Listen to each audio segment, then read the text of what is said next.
the Muslim Constitutional Advocate. Today I'm dealing with Hindu Marriage Act 1955. Before 1955, there was undivided Hindu code was in existence where bigamous marriages was in practice. 1955 before undivided Hindu code ఉండేది ఇంకా bigamy అనేది కూడా ఉండేది అనమాట practice లో అంటే more than one wife కూడా ఉండొచ్చు. Before 1955, entire India followed Mitaksara law except the state of West Bengal. Dayabaga is followed in the state of West Bengal. Hindu code was drafted by Rao's committee. First Rao's committee Hindu code అనేది రాయడం జరిగింది. దాన్ని Hindu code మళ్ళీ split చేసి Hindu marriage act, special marriage act అని divide చేయడం జరిగింది అనమాట. ఎందుకంటే హిందూ మ్యారేజ్ డిఫరెంట్ గా ఉంటుంది, స్పెషల్ మ్యారేజ్ క్యారెక్టరిస్టిక్స్ అనేవి డిఫరెంట్ గా ఉంటాయి కాబట్టి దాన్ని మళ్ళీ స్ప్లిట్ చేశారు అనమాట. హిందూ కోడ్ ని Hindu marriage act, special marriage act అని స్ప్లిట్ చేశారు. Hindu marriage act became law on 18th May 1955. It contains 30 sections. Section 30 is repealed. Marriage confers marital status to both the parties, that is husband and wife, which provides rights and obligations towards each other. ఒకరి మీదగా ఒకరికి rights ఉంటాయి, obligations కూడా ఉంటాయి అన్నమాట, marital obligations. The main purpose of the marriage is procreation of children, regularization of sex, and to have a family. The main purpose of the marriage is procreation of children, regularization of the sex, and to have a family. Family అనేది establish చేసుకోవడం కోసం marriage చేసుకుంటారు. Kinds of marriages. Kinds of marriages. Monogamy. One man marries one woman. Then it is called monogamy. అంటే one man one women నే పెళ్లి చేసుకుంటే అది monogamy అంటారు అనమాట. బైగమస్ మ్యారేజెస్ అంటే మోర్ దాన్ వన్ పర్సన్ చేసుకుంటే అది bigamous marriage. Polyandry when one women marries more than one man at a time. ఒకేసారి మోర్ దాన్ వన్ మ్యాన్ ని ఉమెన్ చేసుకున్నది అనుకోండి, దాన్ని పోలియాండ్రీ అంటారు. Polygamy when a man marries more than one woman at a time. ఒకేసారి more than one women ని ఎవరైనా man marriage చేసుకున్నట్లయితే దాన్ని పోలిగమీ అంటారు. Endogamy marriage within one's own group. వాళ్ళ గ్రూప్ లోనే మ్యారేజ్ చేసుకుంటే దాన్ని ఎండోగమీ అంటారు. అంటే between same caste and religion. అంటే సేమ్ క్యాస్ట్ అండ్ రిలీజియన్ లో within the same group లో మ్యారేజ్ చేసుకుంటే ఆ మ్యారేజ్ ని ఎండోగమీ అంటారు. Exogamy. Marriage is allowed outside the social group, that is different caste. Intercaste marriages ni exogamy antaru annamata. Hindu marriage act is applies to monogamous marriages. అంటే one person one man one women ని పెళ్లి చేసుకుంటే దాన్ని మోనోగమీ అంటారు. ఆ marriages ని Hindu marriage act apply అవుతుంది అనమాట. అలాంటి మ్యారేజెస్ కి హిందూ మ్యారేజ్ యాక్ట్ అప్లై అవుతుంది. Short title of the act is the Hindu Marriage Act 1955. Section 1, short title and extent. The Hindu Marriage Act is applies to whole of India. Marriage Act is also applies to Hindus domiciled in India but is presently outside India. అంటే ఇండియన్సే కానీ out side ఇండియాలో ఎవరైనా నివసిస్తున్నట్లయితే వాళ్ళకి కూడాను Hindu marriage act apply అవుతుంది అనమాట. Domicile in India means having a permanent residence in India. అంటే ఇక్కడ పర్మనెంట్ రెసిడెన్స్ ఉండేవాళ్ళు, అంటే ఇక్కడ పర్మనెంట్ రెసిడెన్స్ ఉంటుంది. So work purpose studies purpose ఎవరైనా ఫారిన్ కంట్రీస్ వెళ్ళారు అనుకోండి, అలాంటి వాళ్ళకి కూడా వాళ్ళు ఫారిన్ లో ఉన్నా సరే ఇండియన్ లా అంటే హిందూ లానే అప్లై అవుతుంది అనమాట. అంటే మనకి అడల్టరీ అనేది హిందూ మ్యారేజ్ యాక్ట్ ప్రకారం one of the ground for divorce. కానీ మనకి ఫారిన్ కంట్రీస్ లో అయితే adultery is not an offence. కాబట్టి అక్కడ ఇండియన్ డొమిసైల్ ఒకవేళ ఫారిన్ లో ఉండి అడల్టరీ చేసినట్లయితే వాళ్ళు హిందూ మ్యారేజ్ యాక్ట్ ప్రకారం డైవర్స్ తీసుకోవచ్చు అనమాట. Section 2 who are Hindus. Veerasaiva Lingayat followers of Brahmo, Prarthana or Arya Samaj. Veerasaiva Lingayat are followers of Brahmo, Prarthana or Arya Samaj. ఈ ఫాలోవర్స్ వీళ్ళందరూ కూడా హిందూస్ గానే వస్తారు అనమాట. అంటే మనకి ఇంకో కేసులో వచ్చింది ఏంటంటే Arya Samaj marriage is not A Hindu marriage. అంటే ఓన్లీ గార్లెండ్స్ మార్చుకున్నంతలో ఉన్న దాన్ని హిందూ మ్యారేజ్ గా కన్సిడర్ చేయాలని సుప్రీంకోర్టు చెప్పింది అనమాట. అంటే ఈ ఆర్య సమాజ్ ఫాలో అయిన ప్రార్థన, బ్రాహ్మో, వీరశైవ, లింగాయత్ వీళ్ళందరూ కూడాను హిందువులానే ఫాలో అవ్వాలన్నమాట. సారీ, హిందూ మ్యారేజ్ యాక్ట్ నే ఫాలో అవ్వాలి. Who is Buddhist, Jain, Sikh by religion? Buddhist, Sikh, Jains by religion. ఈ Buddhist religion, six religion are Jain religion వాళ్ళు కూడా హిందూ మ్యారేజ్ యాక్ట్ ని ఫాలో అవ్వాలి. To any other person domiciled in India who is not a Muslim, Christian, Parsi, Jew by religion, unless it is proved that he would not have been governed by Hindu law. అంటే ఇక ఎవరికి apply అవ్వదు అని అంటే Christian, ముస్లిం, juice కి apply అవ్వదు. వీళ్ళు తప్ప రిమైనింగ్ అందరికి అప్లై అవుతుంది. ఇంకా ఎవరైనా నువ్వు హిందూ కాదు అని prove that he would not have been governed by Hindu law. ఇంకా ఎవరైనా నువ్వు హిందూ అప్లై అవ్వకుండా ఉండాలి అంటే వాళ్ళు హిందువులు అప్లై అవ్వదని ప్రూవ్ చేసుకున్నట్లయితే వాళ్ళకి అప్లై అవ్వదు. రిమైనింగ్ అందరికి కూడా హిందువులో అప్లై అవుతుంది. When both the parents are Hindu, the children born, whether legitimate or illegitimate, are Hindus. ఒకవేళ both the parents హిందూస్ అయినట్లయితే ఆ చిల్డ్రన్, లెజిటిమేట్ చిల్డ్రన్ అయినా ఇల్లిజిటిమేట్ చిల్డ్రన్ అయినా వాళ్ళని హిందూగానే కన్సిడర్ చేస్తారు. When either of the parents are Hindu, Buddhist, Jain, Sikh by religion వాళ్ళు one of the parents Hindu అయినా Buddhist, six are Jain అయినట్లయితే and born whether legitimate or illegitimate children అయినా illegitimate children అయినా they are called as Hindu. ఎప్పుడు వాళ్ళని హిందూగా consider చేస్తారంటే when the child is brought up in accordance with the Hindu customs. Hindu customs ప్రకారం ఆ children ని పెంచినట్లయితే, బ్రాటప్ చేసినట్లయితే వాళ్ళని ఆ చిల్డ్రన్ ని హిందూగానే అంటారు. One of the parent Hindu అయినా సరే ఆ చిల్డ్రన్ ని హిందూ కస్టమ్స్ లో బ్రాటప్ చేస్తే ఆ చైల్డ్ ని హిందూగానే కన్సిడర్ చేస్తారు. Converts or reconverts. ఎవరైనా అదర్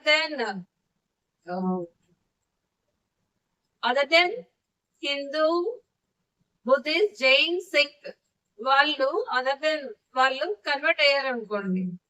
అదర్ దెన్ అంటే ఏంటి? క్రిస్టియన్, ముస్లిం, పార్సీస్ ఎవరైనా సరే హిందూలో కన్వర్ట్ అయితే వాళ్ళు హిందూగానే అంటారు.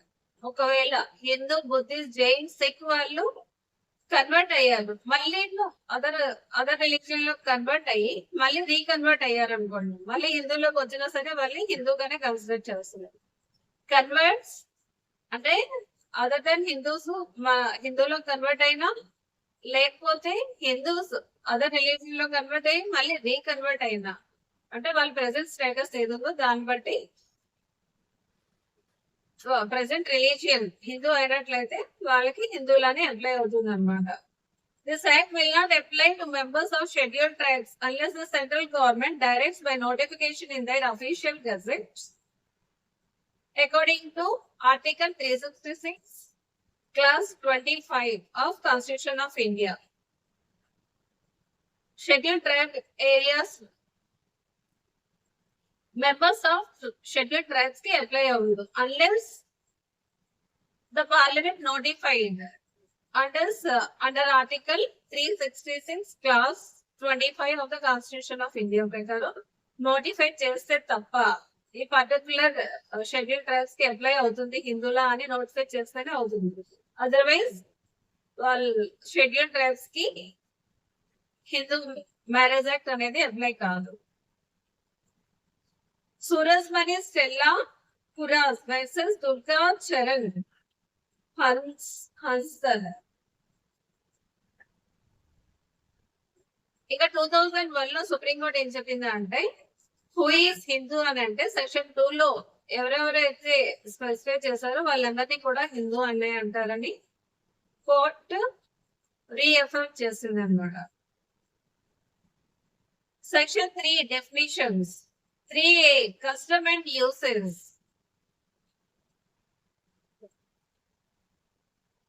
Custom and usage means anything is called as a custom and usage. It must be continuous and uniformly observed for a long time. అంటే time in memorial గాను ఆ కస్టమ్ అండ్ యూసేజ్ అనేది continuous గా uniform గా follow అవుతూ ఉండాలి అనమాట. అంటే ఎప్పటి నుండి ఫాలో అవుతున్నారు అనేది అసలు చెప్పలేము అనమాట. ఎప్పటి నుండో ఫాలో అవుతున్నారు అని చెప్పాలన్నమాట. చాలా లాంగ్ టైం నుండి ఫాలో అవుతున్నారు. Custom and usage must be certain and not unreasonable or oppose to public policy. అది కస్టమ్ అండ్ యూసేజ్ ఎలా ఉండాలంటే సర్టెన్ గా ఉండాలి, అన్సర్టెనిటీ అనేది ఉండకూడదు అనమాట.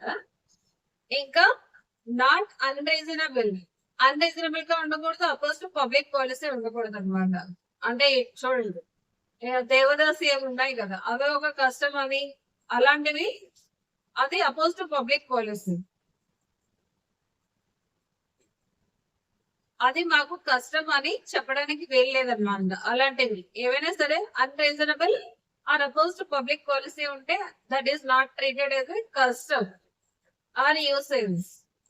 కస్టమ్ ఆర్ యూసేజ్ అనేది ఎలా ఉండాలంటే లాంగ్ పీరియడ్ నుండి ఫాలో అవ్వాలి, plus that must be certain and not unreasonable or opposed to public policy. 3B district court. What is district court అంటే city civil court or principal court. ఈ రెండింటినీ కూడా district courts అంటారు అన్నమాట. After enactment of Family Court Act 1984, one of the district court will be called as Family Court. Family Court Act వచ్చిన తర్వాత ఇక్కడ Hindu marriage or family matters అన్ని కూడా ఫ్యామిలీ కోర్ట్ లోనే డీల్ చేయడం జరుగుతుంది కదా. అంటే one of the district court designated as a family court అనమాట. అంటే కొన్ని ఏరియాస్ లో ఎక్కువ కేసెస్ ఉన్నాయని అనుకుంటే అక్కడ మోర్ దెన్ 1 కోర్ట్స్ కూడా ఉంటాయి. వైజాగ్ లో అయితే 2 ఫ్యామిలీ కోర్ట్స్ ఉన్నాయి. Section 3 subsection C, full blood and half blood.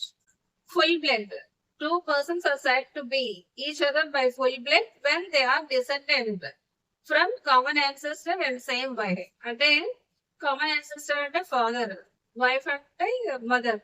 Same wife same husband కి పుట్టే పిల్లల్ని ఫుల్ బ్లడ్ అంటారు. అంటే మహేష్ బాబుకి నమ్రతకి పుట్టే పిల్లలు, film actor Mahesh Babu and Namrata, వాళ్ళ పిల్లలిద్దరూ కూడా ఫుల్ బ్లడ్ అవుతారు అనమాట. అంటే వాళ్ళిద్దరూ ఇద్దరు పిల్లలు కూడా same wife, same father and mother both are same, ఇద్దరికి కూడా సేమ్ కాబట్టి ఆ పిల్లల్ని ఫుల్ బ్లడ్ అంటారు అన్నమాట. Half blood, 2 persons are said to be related to each other by half blood when they are descended from common ancestor but different wives. 2 persons are said to be related to each other by half blood. 2 persons అంటే ఎవరైనా పిల్లలు వాళ్ళు ఒకరికి ఒకరు ఎలా అవుతారంటే ఆబ్లెట్ అని అనాలి అంటే వాళ్ళు ఫాదర్ సేమ్ గా ఉంటారు కానీ డిఫరెంట్ వైఫ్స్ అంటే మదర్స్ డిఫరెంట్ అన్నమాట. ఇక్కడ మనకి children of film actor Nagarjuna తీసుకున్నాం. నాగ చైతన్య అండ్ అఖిల్, వీళ్ళు నాగ చైతన్యకి వేరే మదర్, అఖిల్ కి వేరే మదర్, కానీ ఫాదర్ మాత్రమే నాగార్జున. వీళ్ళిద్దరూ కూడా Naga Chaitanya and Akhil are half blood. Section 3D uterine blood. 2 persons are said to be related to each other by uterine blood when they are descended from common ancestors but different husbands. ఇక్కడ common ancestors అంటే mother అన్నమాట, కానీ husbands మాత్రం different అన్నమాట. అంటే fathers different. అంటే ఇక్కడ ఏంటంటే బెస్ట్ ఎగ్జాంపుల్ మంచు మనోజ్ వాళ్ళ వైఫ్ మౌనిక ఉంది కదా, తనకి మంచు మనోజ్ తో మ్యారేజ్ అయ్యేటంటే బిఫోర్ మ్యారేజ్ అయింది. వాళ్ళ ఎక్స్ హస్బెండ్ కి ఒక చైల్డ్ ఉన్నారు. ఆఫ్టర్ మ్యారేజ్ వీళ్ళకి ఒక పాప పుట్టింది కాబట్టి చిల్డ్రన్ ఇద్దరు కూడాను యూట్రైన్ బ్లడ్ అవుతారు అన్నమాట. అంటే ఇక్కడ Mounika is the common ancestor but different husbands, అంటే డిఫరెంట్ ఫాదర్స్. మౌనిక వాళ్ళ పిల్లలిద్దరు కూడా యూట్రైన్ బ్లడ్ అవుతారు, నాగార్జున వాళ్ళ పిల్లలిద్దరు కూడా బ్లడ్ అవుతారు. ఈ మహేష్ బాబు వాళ్ళ పిల్లలిద్దరు కూడా ఫుల్ బ్లడ్ అవుతారు. 3G probated degree. If one is linear ascendant of other, అంటే అంటే వాళ్ళు ascendant అంటే పైన, descendant అంటే కిందన.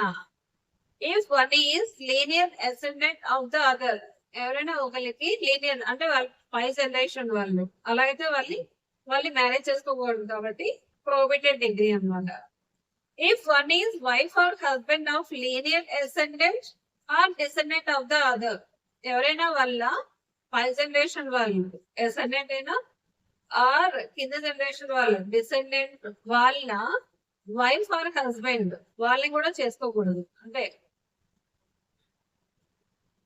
మన జనరేషన్స్ లో మన పై జనరేషన్ లో ఉండే వాళ్ళ వైఫ్ ఆర్ హస్బెండ్ అయినా, మన జనరేషన్ డిసెండెంట్స్ లో ఉండే వాళ్ళ హస్బెండ్ అండ్ వైఫ్ నేనా వాళ్ళని కూడా మ్యారేజ్ చేసుకోవచ్చు. That is also prohibited. If one is brother's wife, ఎవరైనా బ్రదర్స్ వైఫ్ ఉన్నారనుకోండి, బ్రదర్స్ వైఫ్ ని మ్యారేజ్ చేసుకోకూడదు. ఇంకా ఫాదర్స్ బ్రదర్స్ వైఫ్ కూడా మ్యారేజ్ చేసుకోకూడదు. ఒకవేళ అబ్బాయి అనుకోండి, బ్రదర్స్ వైఫ్ ని చేసుకోకూడదు, ఫాదర్స్ బ్రదర్స్ వైఫ్ ని కూడా చేసుకోకూడదు, మదర్స్ బ్రదర్స్ వైఫ్ ని చేసుకోకూడదు, గ్రాండ్ ఫాదర్స్ బ్రదర్స్ వైఫ్ ని చేసుకోకూడదు, గ్రాండ్ మదర్స్ బ్రదర్స్ వైఫ్ ని కూడా మ్యారేజ్ చేసుకోకూడదు. That is also prohibited degree. If two are brother and sister అయితే వాళ్ళు మ్యారేజ్ చేసుకోకూడదు. అంకుల్ అండ్ నీస్ అంటే మావయ్య మేనకోడలు చేసుకోకూడదు. ఆంట్ అండ్ నెప్యూ అత్త మేనల్లుడు మ్యారేజ్ చేసుకోకూడదు. Children of brother and sisters వాళ్ళ పిల్లల మధ్యలో కూడా మ్యారేజ్ చేయకూడదు. Children of two brothers, children of two sisters వాళ్ళ మధ్యలో కూడా marriage, children of two brothers మధ్యలో ఉన్న పిల్లల్ని చేయకూడదు. చిల్డ్రన్ ఆఫ్ టూ సిస్టర్స్ కి పుట్టే పిల్లల్ని కూడా మ్యారేజ్ చేయండి. All these are prohibited degrees of marriage. మనకి సౌత్ ఇండియాలో అయితే uncle and niece, children of brother and sisters ఇది మనకి కస్టమ్ గా వస్తుంది అన్నమాట. కస్టమ్ పర్మిట్ చేస్తుంది, ఇక్కడ యాక్సెప్ట్ చేస్తారు. సౌత్ ఇండియాలో, నార్త్ ఇండియాలో మాత్రం యాక్సెప్ట్ చేయదు. Section 3F Sabinda. 3 generations including in the line ascent through mother. Sabindas అంటే మన నుండి మదర్ సైడ్ అయితే 3 generations. 5th generation inclusive in the line of ascent through father. Father నుండి అయితే 5 generations. మదర్ నుండి అయితే 3 generations ఉన్న వాళ్ళని మ్యారేజ్ చేసుకోకూడదు అనమాట. The line being traced upwards from the person concern who is to be counted as the first generation. నా నుండి కౌంట్ చేసినట్లయితే, అంటే నేను సబిండస్ క్యాలిక్యులేట్ చేసుకోవాలి అని అనుకున్నట్లయితే, నా నుండి మదర్ సైడ్ అయితే 5కి 3 generations, ఫాదర్ సైడ్ అయితే నా నుండి 5 generations చూసుకోవాలన్నమాట. ఎవరైనా నువ్వు మ్యారేజ్ చేసుకోవాలంటే ఎవరైనా మనకి ఈ సబిండాస్ లో వస్తారా, వచ్చినట్లయితే మ్యారేజ్ చేసుకోకూడదు, రానట్లయితే మ్యారేజ్ చేసుకోవచ్చు. 2 persons are said to be sabindas of each other when one is linear ascent to other within the limit of sabinda relationship. ఎప్పుడు వాళ్ళ సబిండా రిలేషన్ అవుతారంటే one is linear ascent to other within the limit of sabinda relationship. ఆ limit లో అంటే father side అయితే 3 generations, mother side అయితే 3 generations, father side అయితే 5 generations చేసుకునే ఆ లిమిట్ లో వచ్చినట్లయితే సబిండా రిలేషన్ అవుతుంది అనమాట. Even if they are common linear ascendants with the limit of sapinda relationship. Common linear వేసుకునే వాళ్ళు కూడా చేసుకోకూడదు, వాళ్ళు కూడా సబిండాస్ అనే అవుతారు. Section 5, conditions for Hindu marriage. Section number 5 and conditions also 5 for validity of Hindu marriage. First one is neither party has spouse living at the time of marriage. At the time of marriage, spouse అనే వాళ్ళు living spouse ఉండకూడదు అనమాట. అంటే unmarried అయి ఉండాలి. ఒకవేళ married అయితే divorce అయినా తీసుకొని ఉండాలి. లేకపోతే at the time of marriage spouse చనిపోయినట్లయినా విడోవర్ అయినా పర్వాలేదు అనమాట. విడోవర్ అయినా సరే నో ప్రాబ్లం. అంటే అలాంటి సిచ్యువేషన్ లో స్పౌస్ ఉండదు కాబట్టి at the time of marriage spouse అనేది ఉండకూడదు. Second condition is sound mind.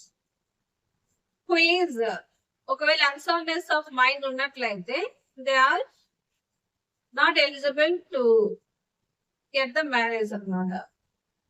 Who is incapable of giving a valid consent due to unsoundness of mind. అంటే కోమా, అలా కోమాలో ఉండేటప్పుడు వాళ్ళు వ్యాలిడ్ కన్సెంట్ ఇవ్వలేరు కాబట్టి అలాంటి marriage is not a valid marriage. Who has been suffering from mental disorder. ఎవరికైనా mental disorder ఉందనుకోండి, వాళ్ళు అంటే ఎలా ఉండాలంటే unfit for marriage and procreation of children. వాళ్ళు మ్యారేజ్ కి unfit and procreation of children కూడా అన్ఫిట్ అయినట్లయితే వాళ్ళు ineligible to get the marriage. Who has been subject to recurrent attack of insanity. అంటే రిపీటెడ్ గా ఇన్సానిటీ వస్తూ ఉంటే అలాంటి వాళ్ళు కూడా అన్ఫిట్ ఫర్ మ్యారేజ్ అన్నమాట. అంటే మ్యారేజ్ చేసుకోవాలంటే వాళ్ళకి సౌండ్ మైండ్ ఉండాలి కంపల్సరీగా. Third condition is age limit. Time of marriage bridegroom has completed the age of 21 years and bride has to complete the age of 18 years. ఒకవేళ అంతకంటే 18 years and 21 years లోపు marriage అయినట్లయితే ఆ marriage ని child marriage అంటారు. అంటే either of the party, braid groom అయినా braid అయినా ఎవరైనా ఒకరైనా సరే below the age of required age ఉన్నట్లయితే, మ్యారిటల్ ఏజ్ లోపు మ్యారేజ్ అయినట్లయితే దాన్ని చైల్డ్ మ్యారేజ్ అంటారు అనమాట. ఇద్దరు కూడా చైల్డ్ అవ్వాల్సిన నెసెసిటీ లేదు. One of the party child అయినా సరే that marriage is called as child marriage. PV Venkataramana versus state of Andhra Pradesh AR 1977. Andhra Pradesh high court ఏం చెప్పిందంటే child marriage is a valid marriage అని 1977 లో చెప్పింది. కానీ 2006 లో మనకి చైల్డ్ మ్యారేజ్ ప్రొహిబిషన్ యాక్ట్ అనేది వచ్చింది. As per case law high court of Andhra Pradesh 1977, P V Venkataramana versus state of Andhra Pradesh. ఇందులో సుప్రీంకోర్టు ఏం చెప్పిందంటే child marriage is also a valid marriage అని చెప్పింది. అంటే as per Hindu marriage act ప్రకారం మనకి హిందూ మ్యారేజ్ యాక్ట్ లో child marriage void or voidable marriage అని ఎక్కడా కూడా మనకి చెప్పలేదన్నమాట. అందుకని మ్యారేజ్ బిట్వీన్ మైనర్స్ ఏంటంటే child marriage or a minor marriage is perfectly valid marriage. Even child marriage అయినా సరే అది perfectly valid marriage. Also, Section 5, Subsection 3 of Hindu marriage provides that at the time of marriage, bridegroom should be completed the age of 21 years, bride should be completed the age of 18 years. A marriage in contravention of this condition is neither void nor voidable.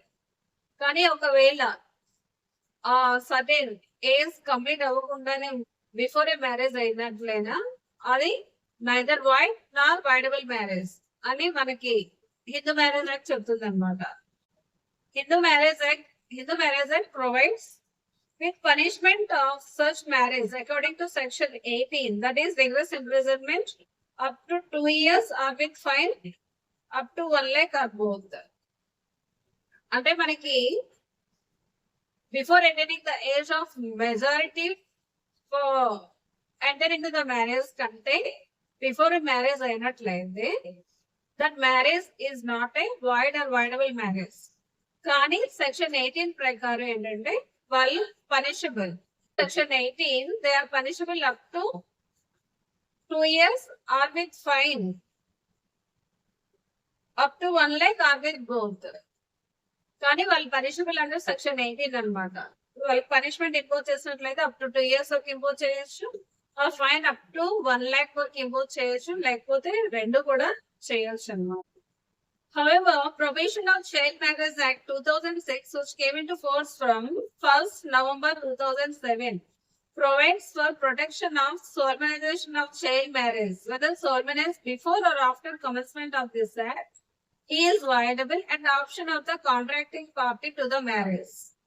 కానీ మనకి 2006 లో child marriage prohibition act 2006 లో వచ్చింది. That came in to force from 1st November 2006 నుండి వచ్చింది అనమాట. మనకి child marriage లో ఏం చెప్తున్నారంటే prohibition of solemnization of child marriage. Child marriage prohibition act ఏం చేస్తుంది, చైల్డ్ మ్యారేజ్ ని ప్రొహిబిట్ చేస్తుంది, మ్యారేజెస్ ని. ఒకవేళ ఎవరైనా before or after commencement of this child marriage act ఎవరైనా మ్యారేజ్ అయినట్లయితే వాళ్ళకి ఒక ఆప్షన్ అంటూ ఇచ్చారనమాట. అంటే వైడబుల్ మ్యారేజ్ కన్నా చేసుకోవచ్చు అని. Option to the contracting parties to the marriage. ఆ party contracting parties to the marriage అంటే ఏంటి, parties to the marriage husband and wife అనమాట. అంటే ఇక్కడ ఏంటంటే ఇద్దరు ఉన్నారు కదా, మైనర్ కి వాళ్ళకి కన్సెంట్ ఇచ్చే మెచ్యూరిటీ ఆఫ్ మైండ్ ఉండదు కాబట్టి ఇక్కడ చైల్డ్ మ్యారేజ్ లో ఎవరైతే కాంట్రాక్టింగ్ పార్టీ అన్నంతలోన మేజర్ పర్సన్ కూడా రైట్ ఉంటదని కాదు, ఓన్లీ మైనర్ పర్సన్ ఎవరైతే ఉన్నారో ఆ చైల్డ్ కి ఆప్షన్ అనేది ఇచ్చారనమాట. Either continue as a valid marriage or to rescind the marriage. Child marriage means a marriage to which the either of the contracting party is child. Child marriage అని ఎప్పుడు అంటారు అంటే కాంట్రాక్టింగ్ పార్టీస్ అంటే husband and wife వాళ్ళు ఎవరైనా ఒక person అయినా child అయినట్లయితే దట్ ఈస్ చైల్డ్ మ్యారేజ్ అంటారు అనమాట. ఇక్కడ చైల్డ్ అంటే ఏంటో కూడా డిఫైన్ చేశారు. Child means a person if a male has not completed the age of 21 years, a female not completed the age of 18 years. ఇలాగా మేల్ కి 21 years కంప్లీట్ అవ్వకుండా మ్యారేజ్ అయితే, ఫిమేల్ కి 18 years కంప్లీట్ అవ్వకుండా మ్యారేజ్ అయితే ఆ marriage ని child marriage అంటారు అనమాట.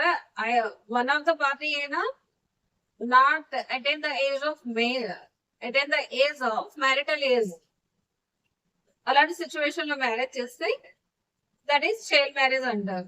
అలాగా at the time of marriage ఎవరైతే చైల్డ్ ఉన్నారో ఆ చైల్డ్ కి చైల్డ్ మ్యారేజ్ యాక్ట్ లో ఒక ఆప్షన్ అనేది ఇచ్చారనమాట, వైడబుల్ ఆప్షన్ అనేది ఇచ్చారు. వాళ్ళు కావాలంటే డిసైడ్ చేసుకోవచ్చు, మ్యారేజ్ ని ఎన్యూల్ చేసుకునే ఆపర్చునిటీ ఇచ్చారు. A petition for annulling a child marriage by degree of nullity may be in the district court or family court by contracting party to a marriage who was shared at the time of marriage. వాళ్ళు family court లో petition పెట్టుకోవచ్చు అనమాట. Annulling the child marriage by degree of nullity, cancel చేయమని, void చేయమని. While granting a degree of nullity, the court may also order to make contracting party or his guardian to pay the maintenance and make provision for residence to female contracting party till her remarriage. Child Marriage Prohibition Act లో ఒకవేళ one of the party to the marriage child అయినట్లయితే that can be వైడబుల్ marriage అవుతుంది అనమాట. అప్పుడు ఆ child ఏం చేయొచ్చు అంటే దా మ్యారేజ్ ని క్యాన్సిల్ ఎన్యూల్ చేసుకోవచ్చు. ఎన్యూల్ చేసేటప్పుడు కోర్ట్ ఏం చేయాలి అంటే ఆ ఫిమేల్ కి, అంటే మనకి జనరల్ గాను ఫ్యామిలీ కోర్ట్ లో ఎలాగో అంటే మేజర్ వాళ్ళకి ఎలాగో డైవర్స్ ఇచ్చేటప్పుడు ఏం చేస్తారు, మెయింటెనెన్స్ ఇస్తారు, రెసిడెన్స్ ఆర్డర్ ఇస్తారు. అలానే ఇక్కడ కూడా ఫిమేల్ కి మళ్ళీ రీమ్యారేజ్ అయ్యే వరకు షెల్టర్ ఇవ్వాలి, మెయింటెనెన్స్ ఇవ్వాలి, ఇది కూడాను ఆర్డర్ పాస్ చేస్తారు అనమాట. Independent thought versus union of India 2017 supreme court. ఈ కేసులో కూడా సుప్రీం కోర్ట్ ఏం చెప్పిందంటే sex with wife who is under 18 years of age is rape. Below 18 years of age వాళ్ళతో సెక్స్ చేస్తే రేప్. ఈవెన్ వైఫ్ అయినా సరే ఎనీ అదర్ పర్సన్ అయినా సరే బిలో 18 years ఏజ్ అయినట్లయితే that is called as rape అని సుప్రీం కోర్ట్ చెప్పింది అనమాట. ఇంకా హిందూ మ్యారేజ్ లో సేమ్ సెక్స్ మ్యారేజ్ ని రికగ్నైజ్ చేయలేదు. ఎందుకంటే మ్యారేజ్ అంటే ఇక్కడ మనకి ఏజ్ చూసుకునేటప్పుడు మేల్ అయితే 21 years కంప్లీట్ అవ్వాలి, ఫిమేల్ అయితే 18 years కంప్లీట్ అవ్వాలి అని ఇచ్చారు. అంటే ఏంటి, మ్యారేజ్ అంటేనే between male and female, man and women కి అవుతుంది. కాబట్టి సేమ్ సెక్స్ మ్యారేజ్ లో అంటే same between man and man or women and women. కాబట్టి Hindu marriage not considered same sex marriage as a marriage. Section 7 ceremonies of Hindu marriage. Hindu marriage గా consider చేయాలంటే మ్యాండేటరీగా ceremonies ని ఫాలో అవ్వాలి అన్నమాట. A Hindu marriage may be solemnized with customary rites and ceremonies of either party. ఇక్కడ కంపల్సరీగాను ceremonies, customary rites and ceremonies అనేవి follow అవ్వాలి. కానీ ఐదర్ ఆఫ్ ద పార్టీ అంటే హస్బెండ్ వైఫ్ వాళ్ళు ఉన్న సెరమనీస్ అయినా ఫాలో అవ్వచ్చు, లేకపోతే వైఫ్ ఉన్న వాళ్ళ రైట్స్ అండ్ సెరమనీస్ అయినా ఫాలో అవ్వాలి. కానీ ఎవరితో ఒకరికి మ్యాండేటరీగా సెరమనీస్ అనేవి ఫాలో అవ్వాలి. Where rites and ceremonies include taking 7 steps by bridegroom and bride jointly before a sacred fire. So, where the rites and ceremonies include rites and ceremonies లో సప్తపది కూడా ఉంటది. సప్తపది అంటే ఫైర్ చుట్టూ బ్రైడ్గ్రూమ్ అండ్ బ్రైడ్ కలిసి 7 అడుగులు నడిస్తే అప్పుడు మ్యారేజ్ సెరమనీ అనేది కంప్లీట్ అవుతుంది అన్నమాట. Marriage becomes complete and binding on 7th step is taken. అంటే హిందూ మ్యారేజ్ అనేది కస్టమరీ రైట్స్ అండ్ సెరమనీస్ బట్టి ఫాలో అవ్వాలి. And that ceremonies includes saptapadi. Saptapadi అంటే అగ్ని హోమం చుట్టూ 7 అడుగులు నడుస్తారు. ఇద్దరు కూడా బ్రైడ్ గ్రూమ్ అండ్ బ్రైడ్ కలిసి ఎప్పుడైతే తిరుగుతారో then marriage is complete on completion of 7th step. 7వ అడుగు ఎప్పుడు వేస్తారో మ్యారేజ్ అనేది కంప్లీట్ అవుతుంది అని చెప్పారు. అని మనకి యాజ్ పర్ సెక్షన్ 7 చెప్తున్నారు. ఇంకా ఏంటంటే రీసెంట్ సుప్రీం కోర్ట్ జడ్జ్మెంట్ 2024 లో డోలీ రాణి వర్సెస్ మహేష్ కుమార్ చర్చల్ 2024. ఇందులో కూడా సుప్రీం కోర్ట్ ఏం చెప్పిందంటే మేర్లీ గార్డెన్స్ మార్చుకున్నంతలోన హిందూ మ్యారేజ్ అనేది కంప్లీట్ అవ్వదు. హిందూ మ్యారేజ్ అనేది కంప్లీట్ అవ్వాలి అంటే కంపల్సరీగా అన్ని రిచువల్స్ ఫాలో అవ్వాలి, ఇంక్లూడింగ్ సప్తపది అని సుప్రీంకోర్టు చెప్పింది. నేను ఈ డోలీ రాణి వర్సెస్ మనీష్ కుమార్ చర్చల్ మీద ఒక వీడియో కూడా చేస్తాను. డీటెయిల్ గా ఆ వీడియోలో ఉంటుంది కేసు గురించి. Next one is section 8 registration of Hindu marriage. To facilitate proof of Hindu marriage, state government frame the rules and regulations regarding the registration of marriage. Section 8 లో రిజిస్ట్రేషన్ ఆఫ్ మ్యారేజ్ గురించి చెప్తుంది. ఇంకా స్టేట్ గవర్నమెంట్ కూడా వాళ్ళ particular state కి for proof of Hindu marriage కోసం అని rules and regulations ని మెయింటైన్ చేస్తాయి. Sub register has authority to register the marriage within an application applied to the sub register office by the parties in their local limits after solemnization of marriage and up to 5 years. The marriage అయిన నుండి up to 5 years వరకు మనం marriage registration చేసుకోవాలంటే sub register office లో మనం ఏ local jurisdiction లో ఉంటున్నామో ఆ local jurisdiction లో ఉంటే సబ్ రిజిస్టర్ ఆఫీస్ లో అప్లికేషన్ పెట్టుకోవాలి అన్నమాట for registration of Hindu marriage. Registrar has authority to register the marriage with an application applied in the registrar office by the parties within their local limits after 5 years from the solemnization of marriage. ఒకవేళ మనకి marriage అయ్యి 5 years దాటినట్లయితే మన application అనేది register office లో పెట్టాలి. అంటే marriage అయిన నుండి అప్ టు 5 years వరకు అయితే సబ్ రిజిస్టర్ ఆఫీస్ లో పెట్టాలి. మ్యారేజ్ అయ్యి 5 years దాటినట్లయితే హిందూ మ్యారేజ్ సర్టిఫికేట్, మన మ్యారేజ్ సర్టిఫికేట్ కావాలి అంటే రిజిస్టర్ ఆఫీస్ లో పెట్టాలి అన్నమాట అప్లికేషన్.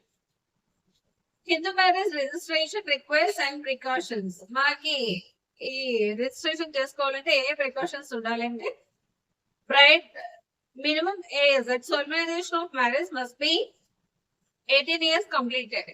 అంటే మనకి మ్యారేజ్ సర్టిఫికేట్ కావాలి అంటే కొన్ని కండిషన్స్ అవన్నీ ఫుల్ఫిల్ అవ్వాలన్నమాట. By providing certain proofs. Bride కి అండి at the time of marriage 18 years complete అవ్వాలి. బ్రైడ్ గ్రూమ్ కి at the time of marriage 21 years అనేవి కంప్లీట్ అవ్వాలి. Form A in duplicate along with the payment as prescribed fee need to be submitted. మనకి register office sub register office లో form A అనేది ఉండదు అనమాట for registration of marriage. ఇంకా registration of marriage కి particular fee ఉంటుంది, దాన్ని pay చేసి ఫార్మ్ ఏ డూప్లికేట్ అంటే 2 forms ఉంటాయి, అవి మనం ఫిల్ చేయాలి. Wedding invitation card need to be submitted. Wedding invitation card అనేది ప్రూఫ్ ఫర్ వెడ్డింగ్ ని ప్రొవైడ్ చేయాలి. And photographs of marriage ceremony captured both wife and husband need to be submitted. అంటే ఇంకా marriage photos husband and wife కలిసి ఉండే marriage photos ని కూడా submit చేయాలి. Residence proof of either of the spouse to be submitted. మనం ఏ local jurisdiction లో submit చేస్తున్నామో ఆ లోకల్ జ్యూరిస్డిక్షన్ లో వాళ్ళు రిసైడ్ అయి ఉండాలి కదా, అందుకు రెసిడెన్స్ ప్రూఫ్ అనేది కూడా సబ్మిట్ చేయాలి. Copies of secondary school certificate of wife and husband or passport copies to be submitted for date of birth proof. అంటే డేట్ ఆఫ్ బర్త్ ప్రూఫ్ కోసం అని బోత్ పార్టీస్, ఎందుకంటే వాళ్ళు at the time of marriage 18 years and 21 years complete అవ్వాలి కదా. ఒకవేళ complete అవ్వకపోతే marriage అనేది వ్యాలిడ్ కాదు కాబట్టి మ్యాండేటరీగా వాళ్ళు ఏజ్ ప్రూఫ్ అనేది కూడా సబ్మిట్ చేయాలి. Witnesses to sign in form A. Form A లో 3 witnesses సైన్ చేయాలి. 3 witnesses to sign in register of the register office. Sub register office అయినా ఆ రిజిస్టర్ ఆఫీస్ లైనా ఇంకా 3 witnesses సైన్ చేయాలి. ఫార్మ్ ఏ లో కూడా 3 witnesses సైన్ చేయాలి. రిలవెంట్ కేసులో ఈ Seema versus Ashwini Kumar 2006. Registration of marriage is compulsory under Hindu marriage act. 2006 లో సుప్రీం కోర్ట్ ఏం చెప్పింది అంటే registration of marriage is compulsory in Hindu marriages. Hindu marriage లో ఎందుకంటే తర్వాత ఏమైనా లిటిగేషన్ వచ్చేటప్పుడు మ్యారేజ్ సర్టిఫికేట్ లేదనుకోండి సింప్లీ డినై చేస్తారు మేడం, నా వైఫ్ కాదు నా హస్బెండ్ కాదు అని డినై చేస్తే అప్పుడు లిటిగేషన్ లో డెసిషన్ రెండర్ చేయడం ప్రాబ్లం అవుతుంది కాబట్టి సర్టిఫికేట్ అనేది మ్యాండేటరీ చేస్తారు అనమాట. Section 9 restriction of conjugal rights. When either husband or wife has withdrawn from society or other without reasonable excuse, the aggrieved party may apply for restitution of conjugal rights. When either husband or wife has withdrawn from society of the other, ఒకవేళ husband అయినా wife అయినా withdraw from society అంటే withdraw from society అంటే marital obligation నుండి withdraw అయ్యారు అనుకోండి, of the other without reasonable excuse the aggrieved party may apply for restitution of conjugal rights. Burden of proof showing reasonable excuse shall lies on the party withdrawing from the society of the other. ఎవరైతే ఇప్పుడు withdraw అయిపోయారు కదా, burden ఎవరి మీద ఉంటుందంటే the person who withdraws. ఎవరైతే society నుండి అంటే మ్యారిటల్ ఆబ్లిగేషన్ నుండి విత్డ్రా అయ్యారో వాళ్ళు బర్డెన్ ప్రూవ్ చేసుకోవాలి. ఎలా అంటే రీజనబుల్ కాజ్ ఉంది అని. అది విత్డ్రా అవడం కూడా వితౌట్ రీజనబుల్ కాజ్ ఉన్నట్లయితే that wife and husband can withdraw. Without reasonable cause అయినట్లయితే she or he, wife or husband can go approach the court for restitution of conjugal rights. Saroj Rani versus Sudarshan Kumar 1984 Supreme Court. Section 9 of Hindu Marriage Act is constitutionally valid and it is not violation of Articles 14 and 21 of the Constitution of India. Section 9 is constitutionally valid and Supreme Court Saroj Rani versus Sudarshan Kumar lo చెప్పారు. అంటే మనకి అంతకు ముందు సర్కార్ versus Venkata సుబ్బయ్యలోనూ AP హైకోర్టులో ఏం చెప్పారంటే Saritha is a film actor. తను వాళ్ళ హస్బెండ్ దగ్గర ఉండను అని చెప్తుంది అనమాట. She withdraw from her husband. అప్పుడు ఏం చెప్పారంటే ఈక్వాలిటీ ఆర్టికల్ 14 అనేది ఉంటది. ఈక్వాలిటీ ఆర్టికల్ 14 అండ్ 19 తనకి వైలేట్ అవుతుంది అని చెప్పారు. కానీ ఇక్కడ 1984 సుప్రీంకోర్టు జడ్జ్మెంట్ లో సరోజ్ రాణిలోన అంటే మ్యారేజ్ అంటే ఆబ్లిగేషన్, మ్యారిటల్ ఆబ్లిగేషన్స్ ఉంటాయి కాబట్టి that is not a violation of article 14 and 21. Right to equality, right to life and personal Liberty ఇవేమీ కూడా వైలేషన్ అయినట్టు కాదు అని సరోజ్ రాణిలో చెప్పారు అనమాట. At present Saroj Rani is a president. Section 10 Judicial Separation. Either party to the marriage may apply for judicial separation on any of the grounds mentioned under Section 13 subsection 1.